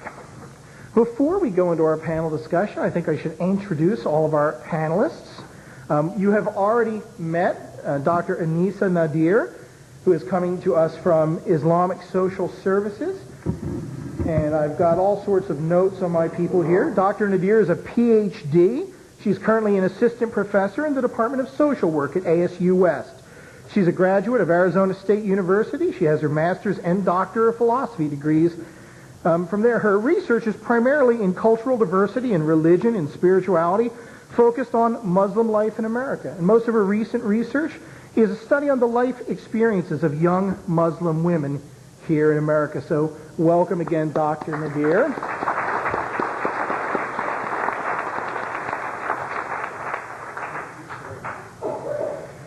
Next to her, we have Ms. Deidre Aboud. She is the Executive Director of the Arizona Chapter for the Council on American Islamic Relations, or CAIR, C-A-I-R. She was born and raised in Arkansas and moved to Arizona in 1998. She became Muslim the same year and met her husband the following year. She is one of the founding members of the Arizona chapter of that organization, and then became the board secretary and chairman in April 2002 and the first executive director in February 2003. The majority of her time is spent educating the public about Islam, Muslims, and their cultures, as well as helping protect the civil rights of Muslims in Arizona. So let's welcome Ms. Aboud. Thank you. We are also very pleased to have with us today Imam Ahmad Shkerat, which I'm doing my best. Is that a Shkerat? Very good. He was born in Jordan, has his BA and MA in religious studies from a university in Jordan. He is a PhD candidate. He's been in the United States since 1995. He is the Imam of the Islamic Community Center of Tempe.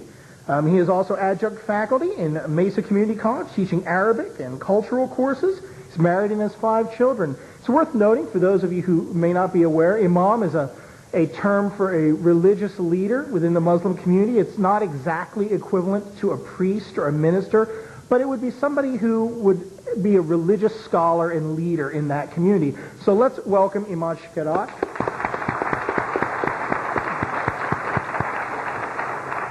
And last but certainly not least, we have with us today Ms. Ghada Salim Awada. Ms. Awada is a fairly recent immigrant to this country, just 2 years, right, here in the United States, coming to us from her native Beirut, where she was a school teacher, a training coordinator for a number of UN development projects. If I knew you'd done training coordination, I would have probably brought you in for more of these. And she's worked in publishing as well. She is currently a nursing student here in the United States, here on a student visa, and has graciously accepted our invitation, as have all of our other panelists, to be with us today. So let's give her a hand as well. Just wonderful. Our panelists today, I have some questions for you that I'm going to put forward, and some of them may be directed to an individual amongst you, or perhaps others of you will chime in on those, and some may be to, well, just about anybody. So let me start off with, I suppose, an important concept. Clearly, this is a tense time in America between Islam as a faith worldwide and the American people. If I had to characterize two words that go back and forth, would probably be fear and anger. And I think it exists to an extent on both sides.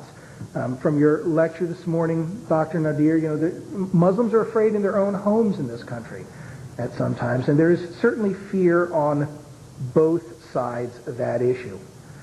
Obviously, some of this comes from the violence that we've seen from television and media. So let's begin with this idea, and I'd like to run it past the panel. How fair or unfair do you think media portrayal of Muslims is in this country? And Dr. Nadir, why don't you start us out? Okay. That's one of my favorite questions, actually. I would say, generally speaking, there is certainly some fair portrayals of Muslims. But overall, I would say that the media promotes stereotypical images and generalizations, and that because sensationalism sells, that's a lot of what we get. So my students, I encourage my students often to critique what they read and what they hear. Some of it may be quite true. Some of it may be true, but for a specific situation or context. Without all of that background information, we don't know. And then some of it may be that it's associated to the whole group of Muslims when it's only related to a very small and extreme fringe group. One of the things that I like to remind people is that it's important to separate Islam from culture, and likewise to do that when they're looking at the media. I think that that's a very important thing for us to be able to do. Thank you. Ms. Abood. Actually, I work with a lot of media professionals, and I will say that the people on the ground are extremely interested in doing a good job and giving accurate information. However, it is a bureaucracy, and I'll agree that controversy or certain things do sell better than others. At the same time, sometimes the reporting is very good, but assumptions are made based on what is contained in the report that the reporter didn't mean to have that assumption be made. For example, we have a small video that we show, and in one scene of that video, it has a faraway picture of people doing the pilgrimage in Mecca, where they're circling. And inevitably, when I show this video, people will ask, well, how come women are not allowed to go on the pilgrimage? Because you just see a lot of people in white, and you can tell that you can see men. And what's interesting is that not only can women go on the pilgrimage, but they're not separate. The women and men are together in this picture, but because it's far away, and because everyone is wearing white, no one is wearing different things than other people, you can't tell the difference between men and women. So people continue to they're reinforced with that misconception that women are somehow put to the side, when the media in no way meant to portray that. It's just something that people already have in their mind, and they pick up on that. And very quickly, a second one is the dress. Whenever we see Muslim people on TV, even Iraq, they almost always will show women in black.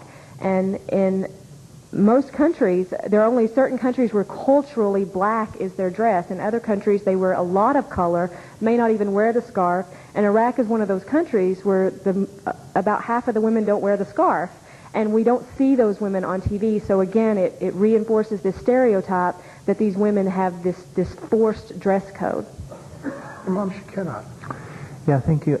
I believe many of the media representatives seek the truth, but can they reach it? I believe many times, or most of the times, the answer is no, or not purely and perfectly. Why? In my opinion, two reasons. Number one, in most cases, they look for the coverage or for the information or the answers of their questions in a timely manner now, this hour, this day, this morning, this afternoon, where they do not find with this short period of time the right resource to give them the right information so they may pick up anything regardless of the authenticity of this information, and just to cover from hour to hour, time, day to day, they are busy with different issue, and we are not speeded up to their speed to really provide them with the right information. Number two also, which relates to good portion of the community, Muslim community in America, who are the immigrants, who in many cases hesitate and refuse to express themselves and to talk to the media. Reason why? Because of our or their background as immigrants, where back home in our native countries, if you say something which is does not consist with the mood or the atmosphere of the governments or the rulers, the dictators, you will pay for that. So we still can't. For example, many times the media contact me looking for Iraqis, for example, to meet, or Saudis to interview, and the individuals I know from this background, they refused. So now these media representatives might look for another resources and alternatives. But I believe there is something which is the selective method of some journalists or media representatives. For example, happened with me more than one time. I had an interview. I talked to you as a media representative for 5, 10, 15 minutes. I mentioned many good things. And this is the only dumb statement I said. And this is the only statement you broadcasted. This is the only dumb statement you quoted there in the article. So, one final thing is, the media as a business, they are looking to attract customers.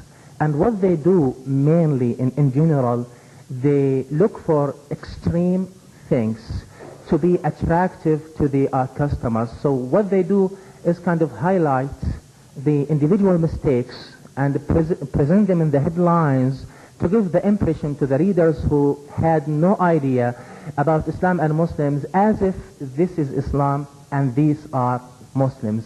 While in reality, the mainstream Muslims, the majority of the community, are far away from this extremist individuals or crazy action done by few individuals. Thank you. Thank you. Ms. Awada.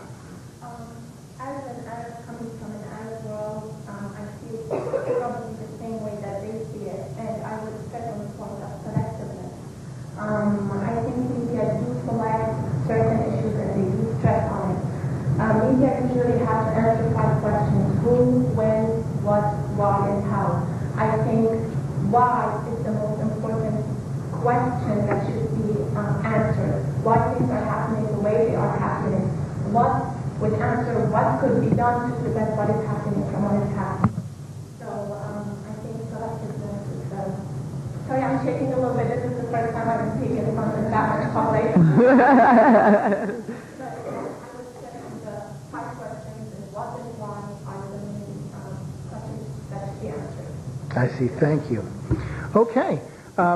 And that's, of course, quite a global issue, one I think that's, of a lot of concern. Let's take it back to something perhaps a bit more personal now.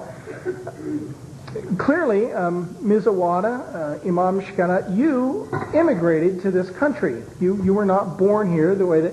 Ms. Aboud, you were born in Arkansas, and Dr. Nadir, you were born in here. New York City. New York City, right? Mm-hmm. And you have chosen to come, here to this country. And Ms. Awada particularly, you've come here at a fairly rough time.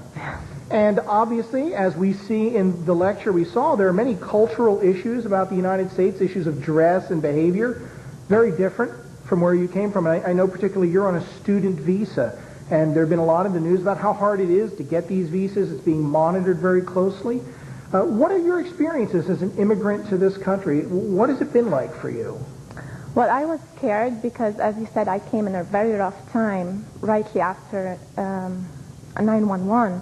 I was scared of how I would be treated at the airport. I was scared of how I would be treated in the community when I go to grocery shops, when I go to malls, when visit with friends. I was really afraid of the stereotyping, because I know if that, like they talked about certain people doing something, and now we're generalizing that all Muslims are, let's say, for example, terrorists, or all Muslims are bad people, or doing harm to other people.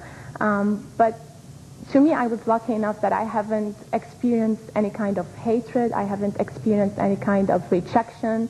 I was welcomed in their homes. I was welcomed in their schools. I was welcomed in their communities.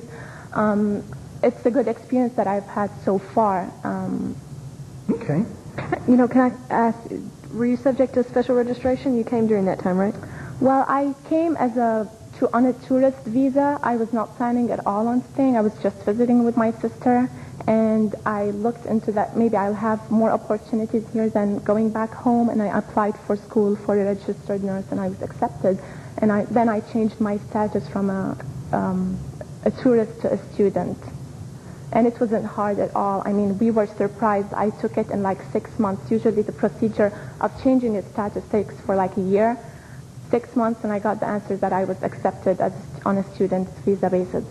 So not so bad. Now, Ms. Aboud, I'm going to take it that special registration has been a quite problematic issue for many Muslim immigrants. Have you had experience dealing with these things? Oh yeah.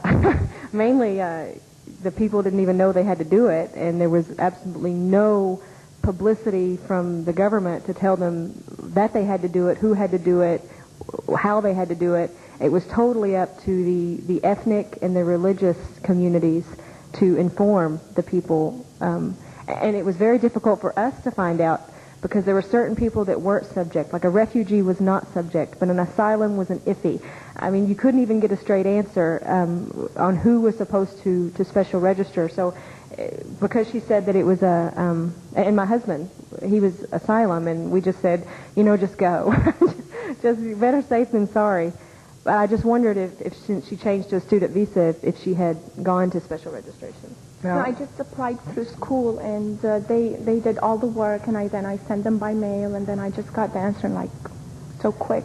Now, Imam Shakir, you've been here since '95, is that correct? So quite a while.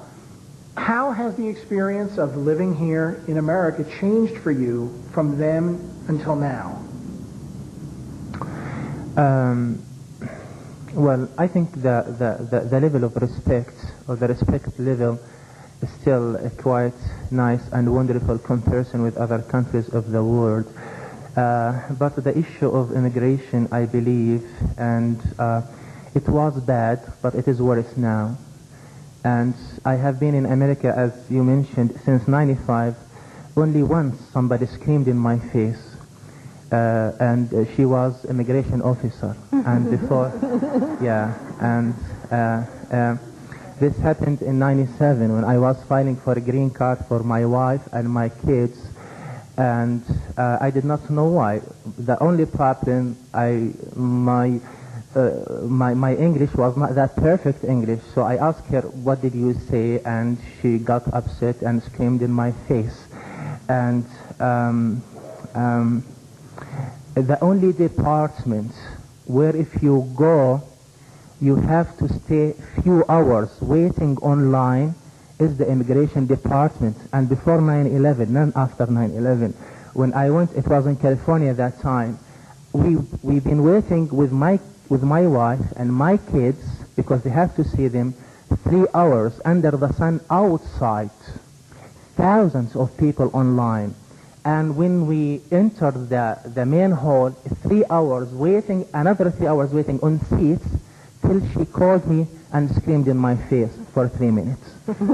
And this is a customer service tip for people working throughout the court system. I can tell you something now. If I need to check for something over the phone, for my the status of my kids, or I keep dialing their number for 5 or 6 hours till I catch the line. When you catch the line, you need to be waiting 1 hour or 2 hours till you have somebody answers your phone. And this does not exist anywhere in America but in the immigration department. Perhaps you haven't been to the DMV, sir. No. And telling you what, their document paper saying for the green card you have to wait 80 to 90 days. If you do not hear from us, call us on this number.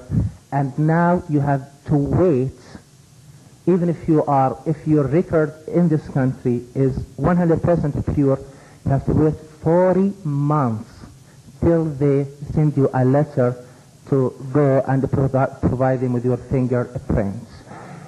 The file of my kids and I'm just one person, but I assure you the Muslim community, mainly the immigrants, or those Americans who have immigrant spouses, they have long, huge complaints about the immigration issues. They lost the file of my wife and my kids for 5 years, calling them, writing to them, guys, what's happened? I'm sponsoring my wife and kids have been in America since '96. Where are their papers? And they do not know whether they are legal or illegal.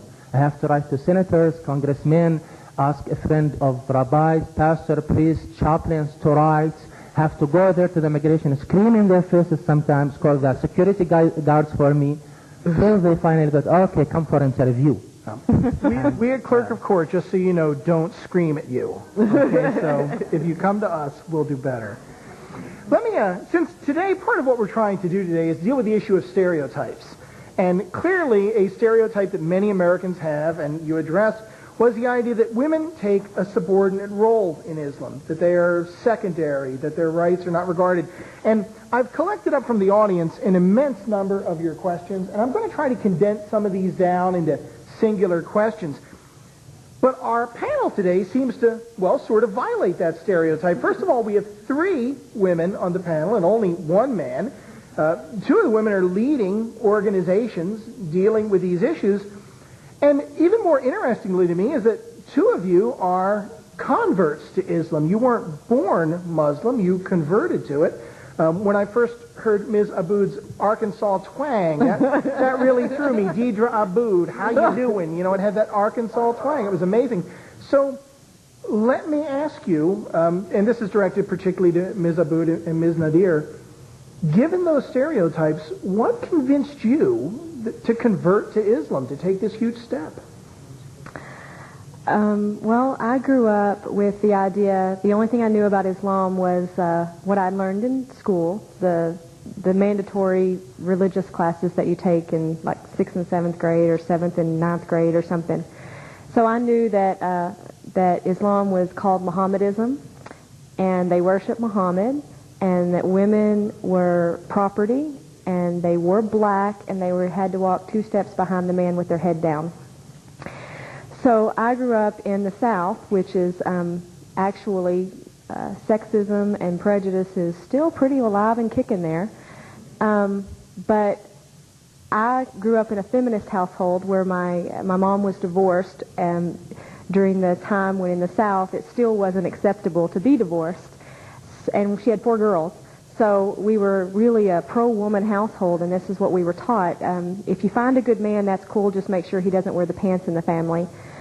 But so I had this independent woman idea, which I still possess. But what I did is I decided to go and badger the poor Middle Eastern exchange students and tell them how bad they were, that they treated their women so poorly, and that they didn't believe in Jesus and Mary. And then they, of course, told me that that was wrong, that Islam treated women very well, but people, unfortunately, are another story.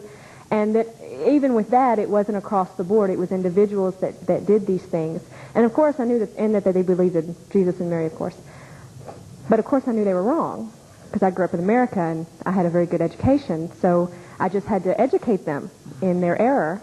And I knew that if I went and got their books and read their books, then I could come and show them why they're wrong, because they were wrong. And I had to go to Houston, Texas to get a Quran because we didn't have any in Arkansas that I could find. And it's like real Hodge there, you got your own Hodge going on. So I started reading it, and actually one of the things there were a couple of things that brought me. One was the emancipation of women, that Islam gave all of these wonderful roles and responsibility definitions, and also these rights and this privileged status to women. And the second was that I didn't have to just take everything. I'm a why person. When my husband goes to the store, if he goes to Safeway, I ask him why. Was they having a sale? Why didn't you go to Bashas'? I'm a why person. And that was very important to me, that I could always get the answer to why on absolutely everything. And Islam gave me that, and that's one of the things that I liked about it. Okay. And Ms. Nadir? I became familiar with Islam actually from some classmates, schoolmates, back in 1975. So think 1975 America. This is the heels of the Civil Rights Movement. I'm a young African American in the society, and some of my classmates who were Americans, began to share with me a little bit about their understanding of Islam and a little bit about, community life and so forth. And so I remember pondering over this in that winter break time. I was an undergraduate sophomore at the time. And yes, I'm dating myself. And I remember thinking, wow, the sense of community is really, very special, and it was something that really drew me to the community. But as time went on, what I began to get was answers to my questions. And I, as someone who, I was still going to church on Sunday, but also having numbers of questions about my purpose and what's my place, and about issues of social justice, especially as an African American in this society. And so I think those are the things that led me to accept Islam. But the thing that keeps me to Islam is really what I think is more to the core of this. And that is that I continue to have a devotion and commitment to my faith. I like being a Muslim. For me, it's my way of life. I have a family members. My husband and children are Muslim, and I have friends who are Muslim in all walks of life, and I love it. Okay, thank you.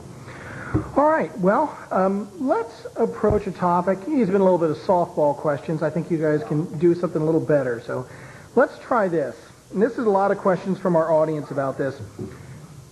In Dr. Nadir's presentation, we heard the concept of jihad as personal struggle, as struggle against your own internal demons, so to speak, your own evils, these sort of things, against those of society and community. But it is clear from some of the people that we hear interviewed on television and newspapers that not everyone who defines himself as a Muslim is using the term in that way.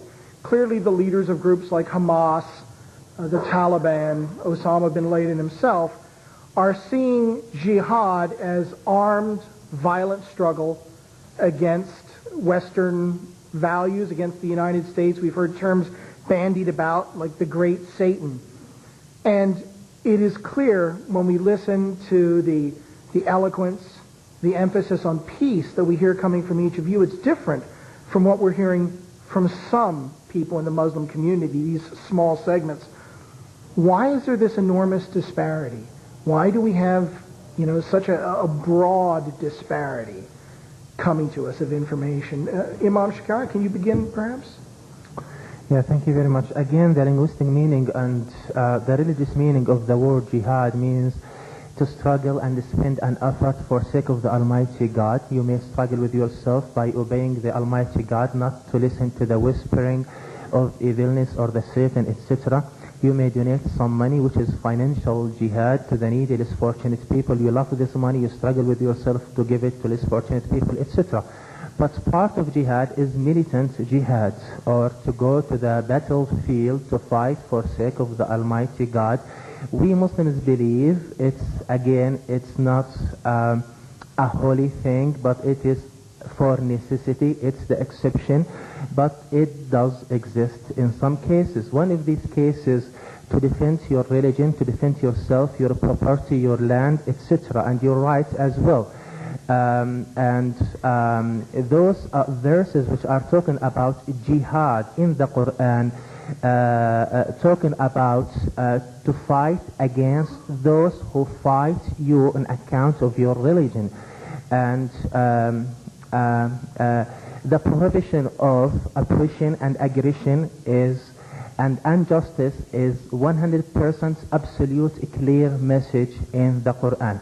Now, the issue of these militant, fanatic, small groups which exist there, I'm not trying to justify the violence or what somebody is doing, but trying to understand why they reach such attitude and such way of interpretation.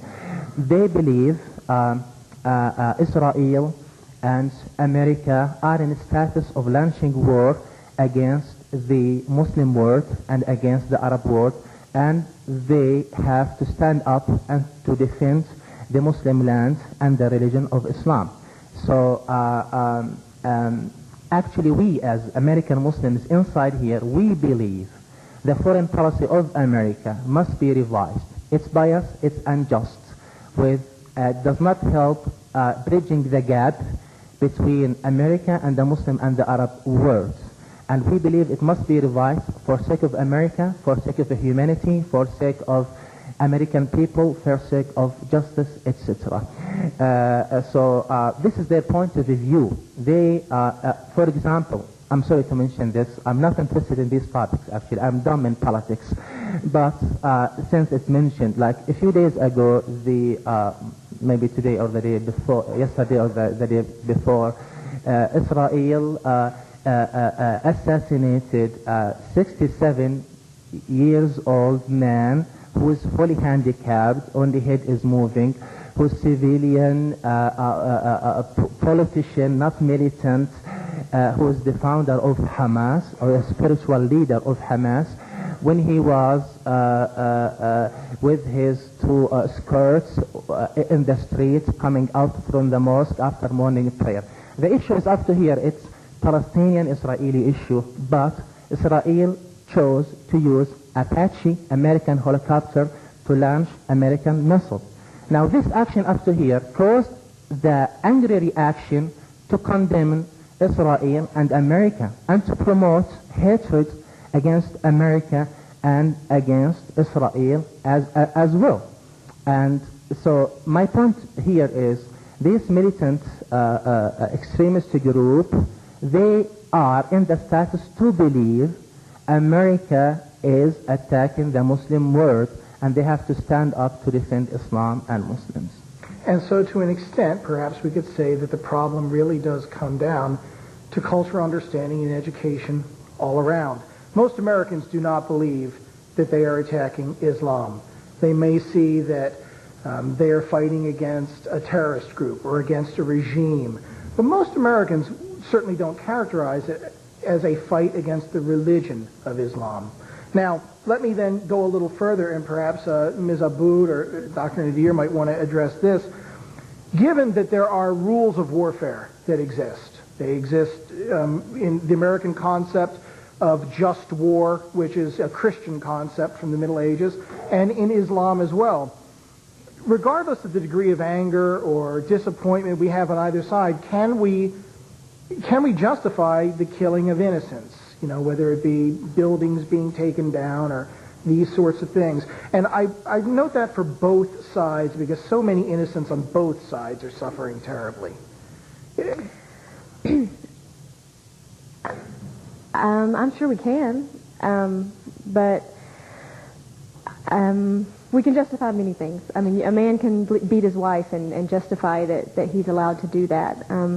Someone can, molest their children and they can justify why they can do that. I mean, you can always find justifications, and religion is a big source to pick and choose so that you can justify different things. I think it's scary that when we do that. I think that if we were to justify, going to war and innocent people being killed, I mean, the very least we could do is act a little sorry for it instead of giving them a little label called non-combatants. Not against us. I mean, this is across the board. But I think the ultimate judgment comes from God, and I'll address the question earlier during Anissa's presentation about the excommunication, whether or not we have that when people betray our religion or act against our religion. And basically we kind of have the idea in Islam of thou shalt not judge. You know, this is God's place. We can judge actions. We can say that this action is against Islam. We can say that what this person is doing is against Islam, and we can justify that by showing very clearly things in Islam. But we can't say that that person's no longer a Muslim. We don't have that right.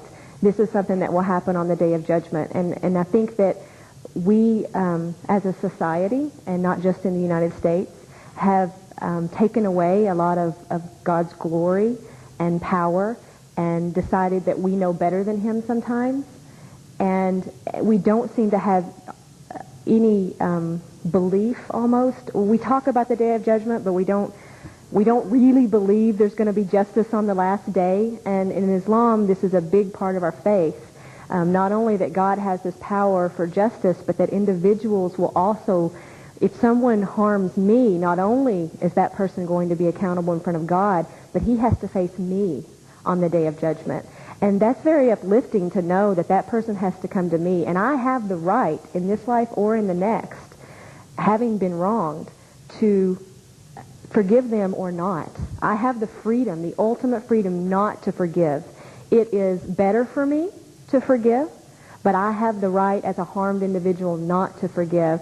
And it's part of our faith in giving God His right as the Lord and Master of the Day of Judgment and the ultimate weigher of justice, and that all will come clean in the end, both before God and before those who are wronged. Okay.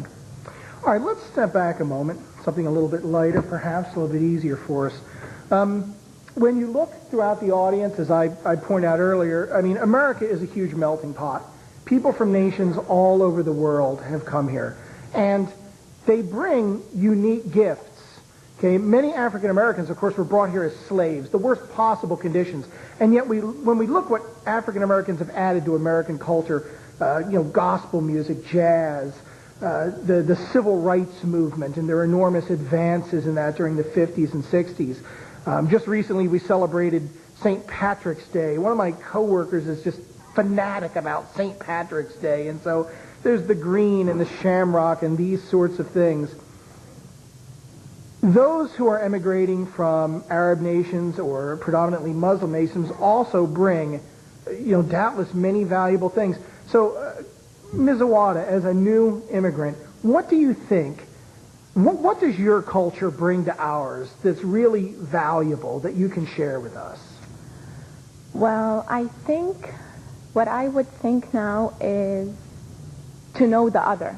This is the one thing that comes to my mind in every situation I am. I came here, I'm knowledgeable about the American community, I'm knowledgeable about the American politics, I'm knowledgeable about the American schools, I'm knowledgeable about a lot of stuff that's going on in the United States and in other parts of the world. However, I met more than most of the people that I have met here don't know probably where I come from, what exactly is going on there. We are terrorists. We kill innocent people. Our resistance is a terrorist group. All that, or we ride camels. We don't have cars. We don't use computers. I mean, the only thing that I could say is they have to open the door for communication. They have to seek the truth. They have to learn more. I mean, from my perspective, in school we learned about a lot of communities. We learned a lot about the American political system, why things happen here, how things happen here, but on the contrary, they do not approach us the same way we approach them. I don't think they are knowledgeable enough. I'm not being impolite or disrespectful. I mean, just about they have to open the door to know us more from all the perspectives. So you're an ambassador. Ambassador to the country. Thank you. That's wonderful. All right, let's go ahead and... So before you go on, can I add just a couple of things to that? I think it's also important to know that Arabic tradition, we find many words in English that also have Arabic tradition. Algebra. Algebra is one of them. Also, just a lot in terms of the knowledge of the sciences and technology have also been brought to us by many Muslims. Many of you might note that this year's Nobel Peace Prize winner is a Muslim woman from Iran. So we are going to have, that wealth of knowledge. Also, just here locally in Arizona, an ASU student who's a Muslim has just received a patent for a device to help with diabetes and obesity. And so, and those are just some of the things. But historically, there's lots and lots of contributions made by Islam and Arabic traditions here in the United States in terms of the science and languages and so forth. Okay, thank you. Important to say that. All right, so I guess what I'd like to do then is let's open it up to the audience. I do have some of your questions up here. I've been kind of working in. What are your questions for our panel? Just feel free, raise your hands, and we'll have an assistant come up with a microphone. And yes, we have one right over here.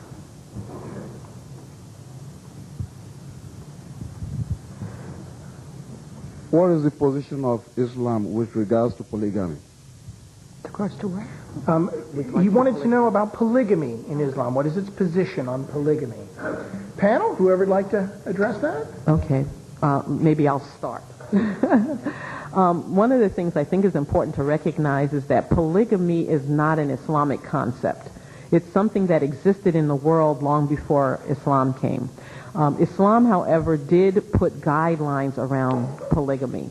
In the Holy Quran, it talks about marriage as being monogamous primarily, and that God says that one is best for you if you but knew, and I think most men in here would agree with that. However, it's really all I can manage with just one. And that is the tradition largely in the Muslim world as well. Among Muslims around the world is that monogamy is the rule and polygamy is the exception. And it becomes the exception under various circumstances, and especially in societies in which there's a lot of war and many of the women are left to fend for themselves, and in their societies don't have the kind of opportunities that we as women have, even though ours still leave a lot to be desired, but we have the opportunity to get out and go and work and earn a living for ourselves.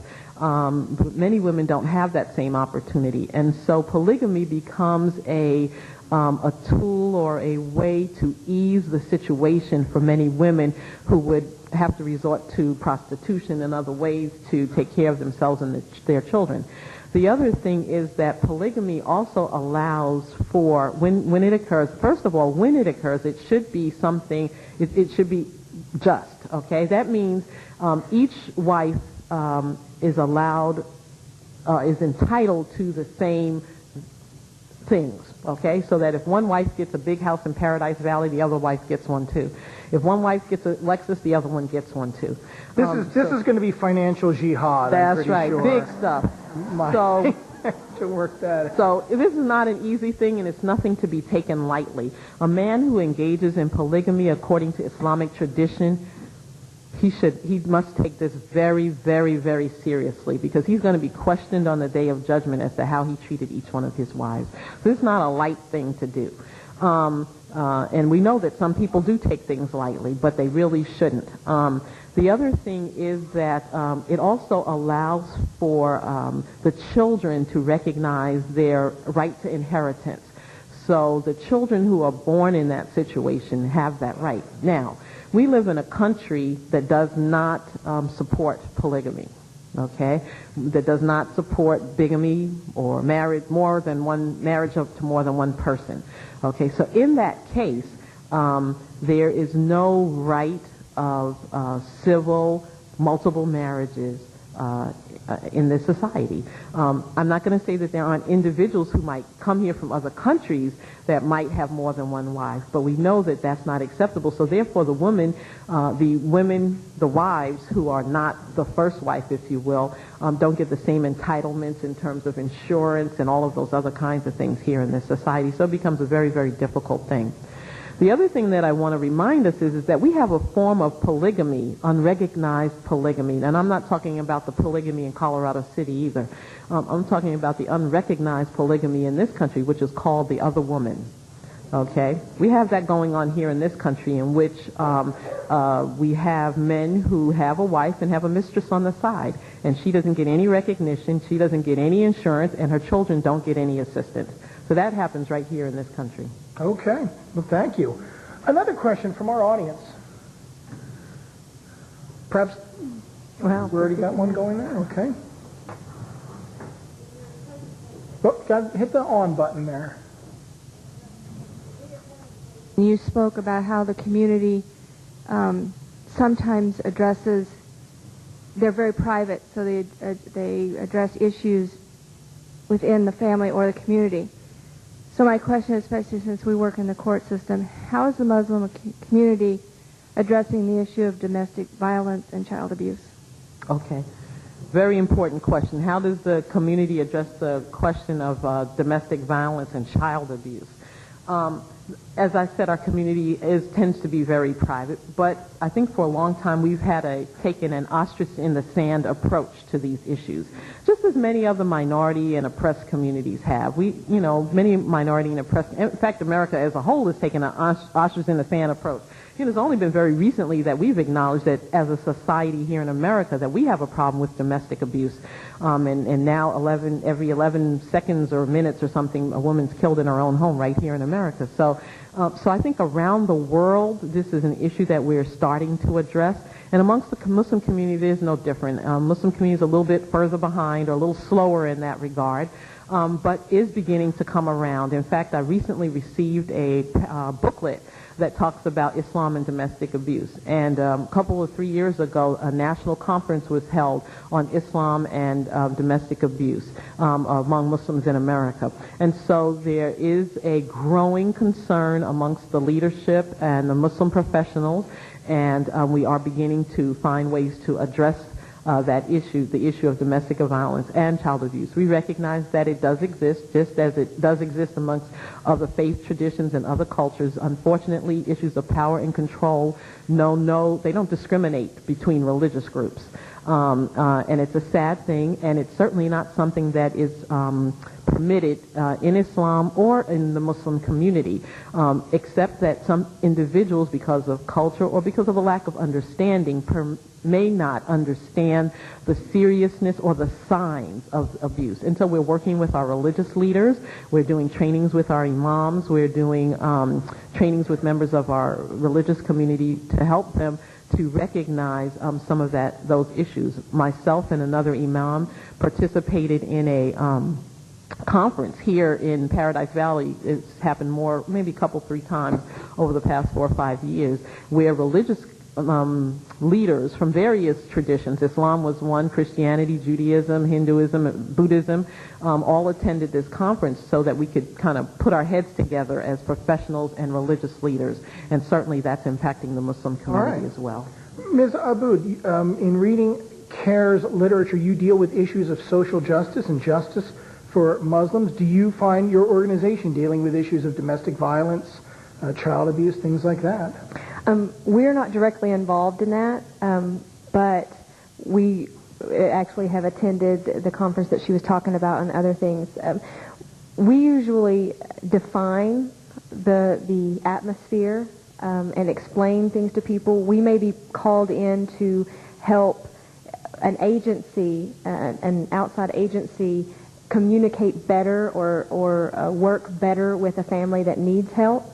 But culturally, what's interesting is families are extremely tight-knit. So outside of the United States, they're extremely tight-knit. So a lot of times they do take care of their own problems. I mean, if the daughter were to mention to her mother that her, husband were to knock her around, then it's very likely that the parents would sit him down, and it's very likely that he would pay attention out of this cultural respect issue. Here, the families are not as closely connected, and they're much smaller, but we go to moving social around. organizations and So you have to involve more of the outside environment. And Imam Shakira, now it would be traditional here in the United States, many people might approach their priest or minister with these kind of problems. Do you find yourself counseling families that are, having these issues? Yes, sure, of course. It's part of my duty as actually to do, to officiate marriage, divorce, as well to do family counseling. Yeah, and I believe in general the family in the amongst the Muslim community is in a healthier position, and it still consists of husband, wife, and children. Many children in many cases, and so just like other humans, sometimes they have they need counseling in solving such of the family issues. Yes, it's part of my duty to do that. Now, I hope I'm not giving away anything that's a big secret here, but Ms. Awada, I understand that you are engaged. Yep. Is that correct? So how about congratulations? Right, we'll give you one of those. Now, I take it from elements of our previous conversation that should your betrothed bring home another woman and say, hey, this is wife number 2, you might take some issue with that. Would that? Yeah, definitely. I was just checking to make sure. I don't think he would consider that. Wouldn't really consider it. So it's not by any means a standard thing, even for people who have emigrated here. Mm-hmm. Okay, wonderful. How about some more questions from the audience? Perhaps someone down front. Here, perhaps? Would this be good? Get a few people down front. I was gathering from your explanation of trying to understand the actions of terrorist organizations that, they're operating from a certain paradigm that was, that they feel that social injustice has been carried out by the United States in these countries, in certain instances. And I was wondering if you could share, do you believe that that is the case, that the United States does carry out social injustice, and if so, how? Yeah, thank you very much. I believe it's a long story, a very critical one as well, very, very important question. Just to give you a hint or an idea about that, I myself was born, raised up in Jordan, and it happened that I decided to migrate to Russia with my wife and my children. Both of us decided, and we went there. We experienced a new culture, new people, new mentality, new way of thinking. When we went back to Jordan in the end of 1993, we went back as, quote, quote, different people. Our friends, previous friends, hey, what changed you this way? Oh, the new experience. So for people here and people there, what the public in general like is kind of shortcuts, okay? See some of the shortcuts which exist here. If I'm tell somebody I'm an Arab, okay. When that he or she close their eyes, I understand. They are calculating me. Arab, i.e. Muslim, i.e. terrorist. So I need to watch. So the issue here is, I believe, ignorance does exist. Misunderstanding, misconceptions do exist. The solution is education, communication. One of the shortcuts which exist here and there, like there, for example, they do not distinguish between American governments or American people. They do not distinguish between Israel and a Jewish community in the rest of the world. They do not distinguish between a crusader and a Christian. Okay? You are a Christian, oh, they close their eyes. A crusader. Oh, I'm a Jew. Oops, you are Israeli. I'm American. Oops, you are W. Bush or Power Cow. Okay. So, the last point I would like to mention, okay, some crazy things take place there. Many people, this is the only thing they know about Muslim world. On the other hand, some crazy things here taking place, oh, they are the only things or the most common things they educate themselves about there. For example, after the 9/11, one of the statements, the President W. Bush said, he said this is a new crusade. Okay? This statement was not forgotten from the Muslim world, the media, the scholars, the public, these people. And one of the things they said to the Muslim world, to the street there, what clear things you are looking for. The guy is telling you this is a new crusade. And the Muslim world till now, they look at the West as a crusaders and did not forget the crusades till now. One of the things they hear there, it's not your open-mindedness or your nice approach or your friendly relationship. They watch for some statements like Jerry Falwell or some of these rightists or fundamentalists. Their statements and their sermons here, their articles here, etc., these are the most dominant and the headlines which is highlighted in the media and widely spread amongst public there. So this is just a quick idea about what is the... So I believe there is kind of huge misunderstanding. I'm talking about myself honestly. I never been closer to Christians and Jews in my life the way I am in America, because I never had the opportunity. Even in Jordan we have 7% Christians. So in the public school, in elementary school, middle school, high school, I always have classmates, 2 or 3, but the society is not open to have communication or dialogue between Christians and Muslims the way it does exist here in America. So the mic is asking me. Looks like your mic just died there. Okay. And actually I think all of our mics, is my mic coming through? No. Okay, all of our mics have suddenly died. That's bad. And I have something to add up to what you said when speak up then. Do I wait for the mic? I don't know. I would just speak up. Okay. That would not show the intensity in my voice. Anyways, I would add up concerning the unjust that the United, if they are really doing unjust in the world, social unjust in that part of the world. Can I just speak without words? Is this working? Okay, so like every mic has simultaneously died.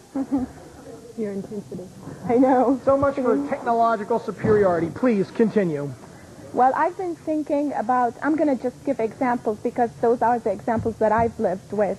I am going to give the example of the Palestinian people, and I'm going to give an example of the Lebanese people as well. We had an occupation.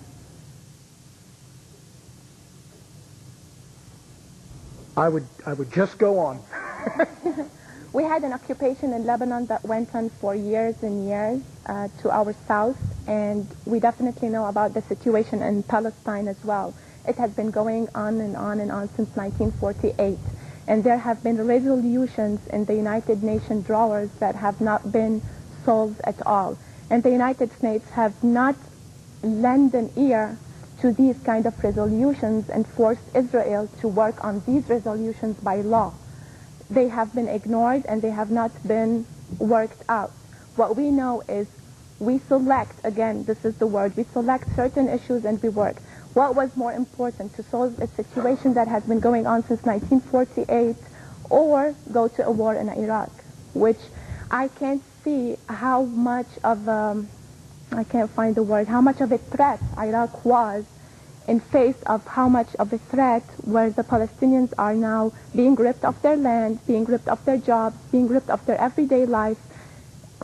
Clearly it's a heated debate even in this country, particularly Iraq. And up to now we haven't, I mean, I have been here for 2 years and I haven't heard on the news any kind of a really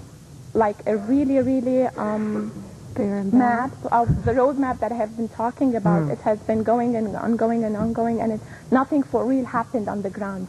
On the contrary, in a minute we just decide on going to Iraq and changing everything.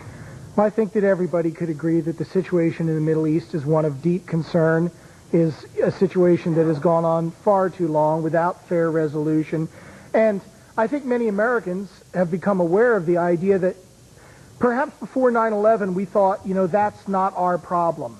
That's their problem.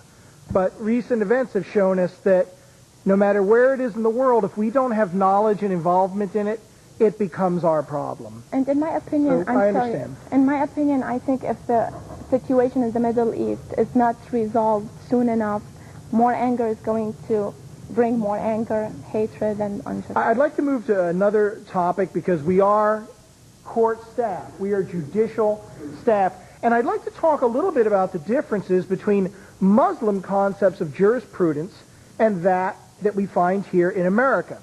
For example, in America, we have a constitutionally defined separation between the concepts of church and state. We saw a recent hubbub over this with Judge Moore in, I believe it was Alabama, could have been Arkansas, Alabama, where this Supreme Court justice lost his position because he insisted on putting a copy of the Ten Commandments on public display. Americans as a whole feel that religion and government should be separate. Now, as I understand Islam, that separation doesn't exist nearly as much. Islam is seen as a total lifestyle. It is common for nations to have Sharia law or Islamic law as part of their constitution. The recent Iraqi constitution had written into it that part of the foundation of their law would be, the Quran would be Islamic law. So when you, as Muslims, look at the American justice system and our concepts of the law, how does it vary in concepts of what you might be used to? Now, I imagine for Ms. Abood and Ms. Dr. Nadir, you guys grew up here, so it's not that different to you. But Imam Shikarat, how does it vary? Well, thank you very much. Yeah, speak really loud. I will scream. I can do that. The religious leaders, all of them can do that. No problem. Let me just give you an idea. This was the existence situation for about 1,000 years when all Muslim countries were part of the Islamic Empire. During that time, which is the medieval period of time, when the European Church, for example, was persecuting Jews, for example, and the Muslim empire, Muslim countries at that time used to be the shelter of these persecuted humans. What I want to say here, the experience of Muslims with implementing the teaching of Quran is not to squeeze others, not to persecute others, but their experience, what they have in their mind and background from that historical period of time is something positive, tolerant to others, and something very civilized, actually. Prior to the collapse of the Islamic Empire in 1928, during especially the medieval period of time and societies, the Islamic Empire and society, when they were implementing this concept, were in the lead position of the modernity and the societies of the world. So if you have maybe a survey or a public vote for that, most likely most of the public in Muslim world will support this, that to implement the Islamic law again. But yes, you are right. In the Islamic religion, the concept of separation between church and the state does not exist. Okay. One of the points that's important to make is that there's no country on this earth that is actually living in such a way that that their law is truly in concert with Islamic law. There's no country on this earth. So we use the term and we banter around the term Islamic State. There's no real Islamic State because in the essence of the way that they are implementing the law, they are not taking into consideration the And essence when of European Islamic states were Christian states, the same could be said was true of them. There was no such thing as a state that truly implemented all of these issues.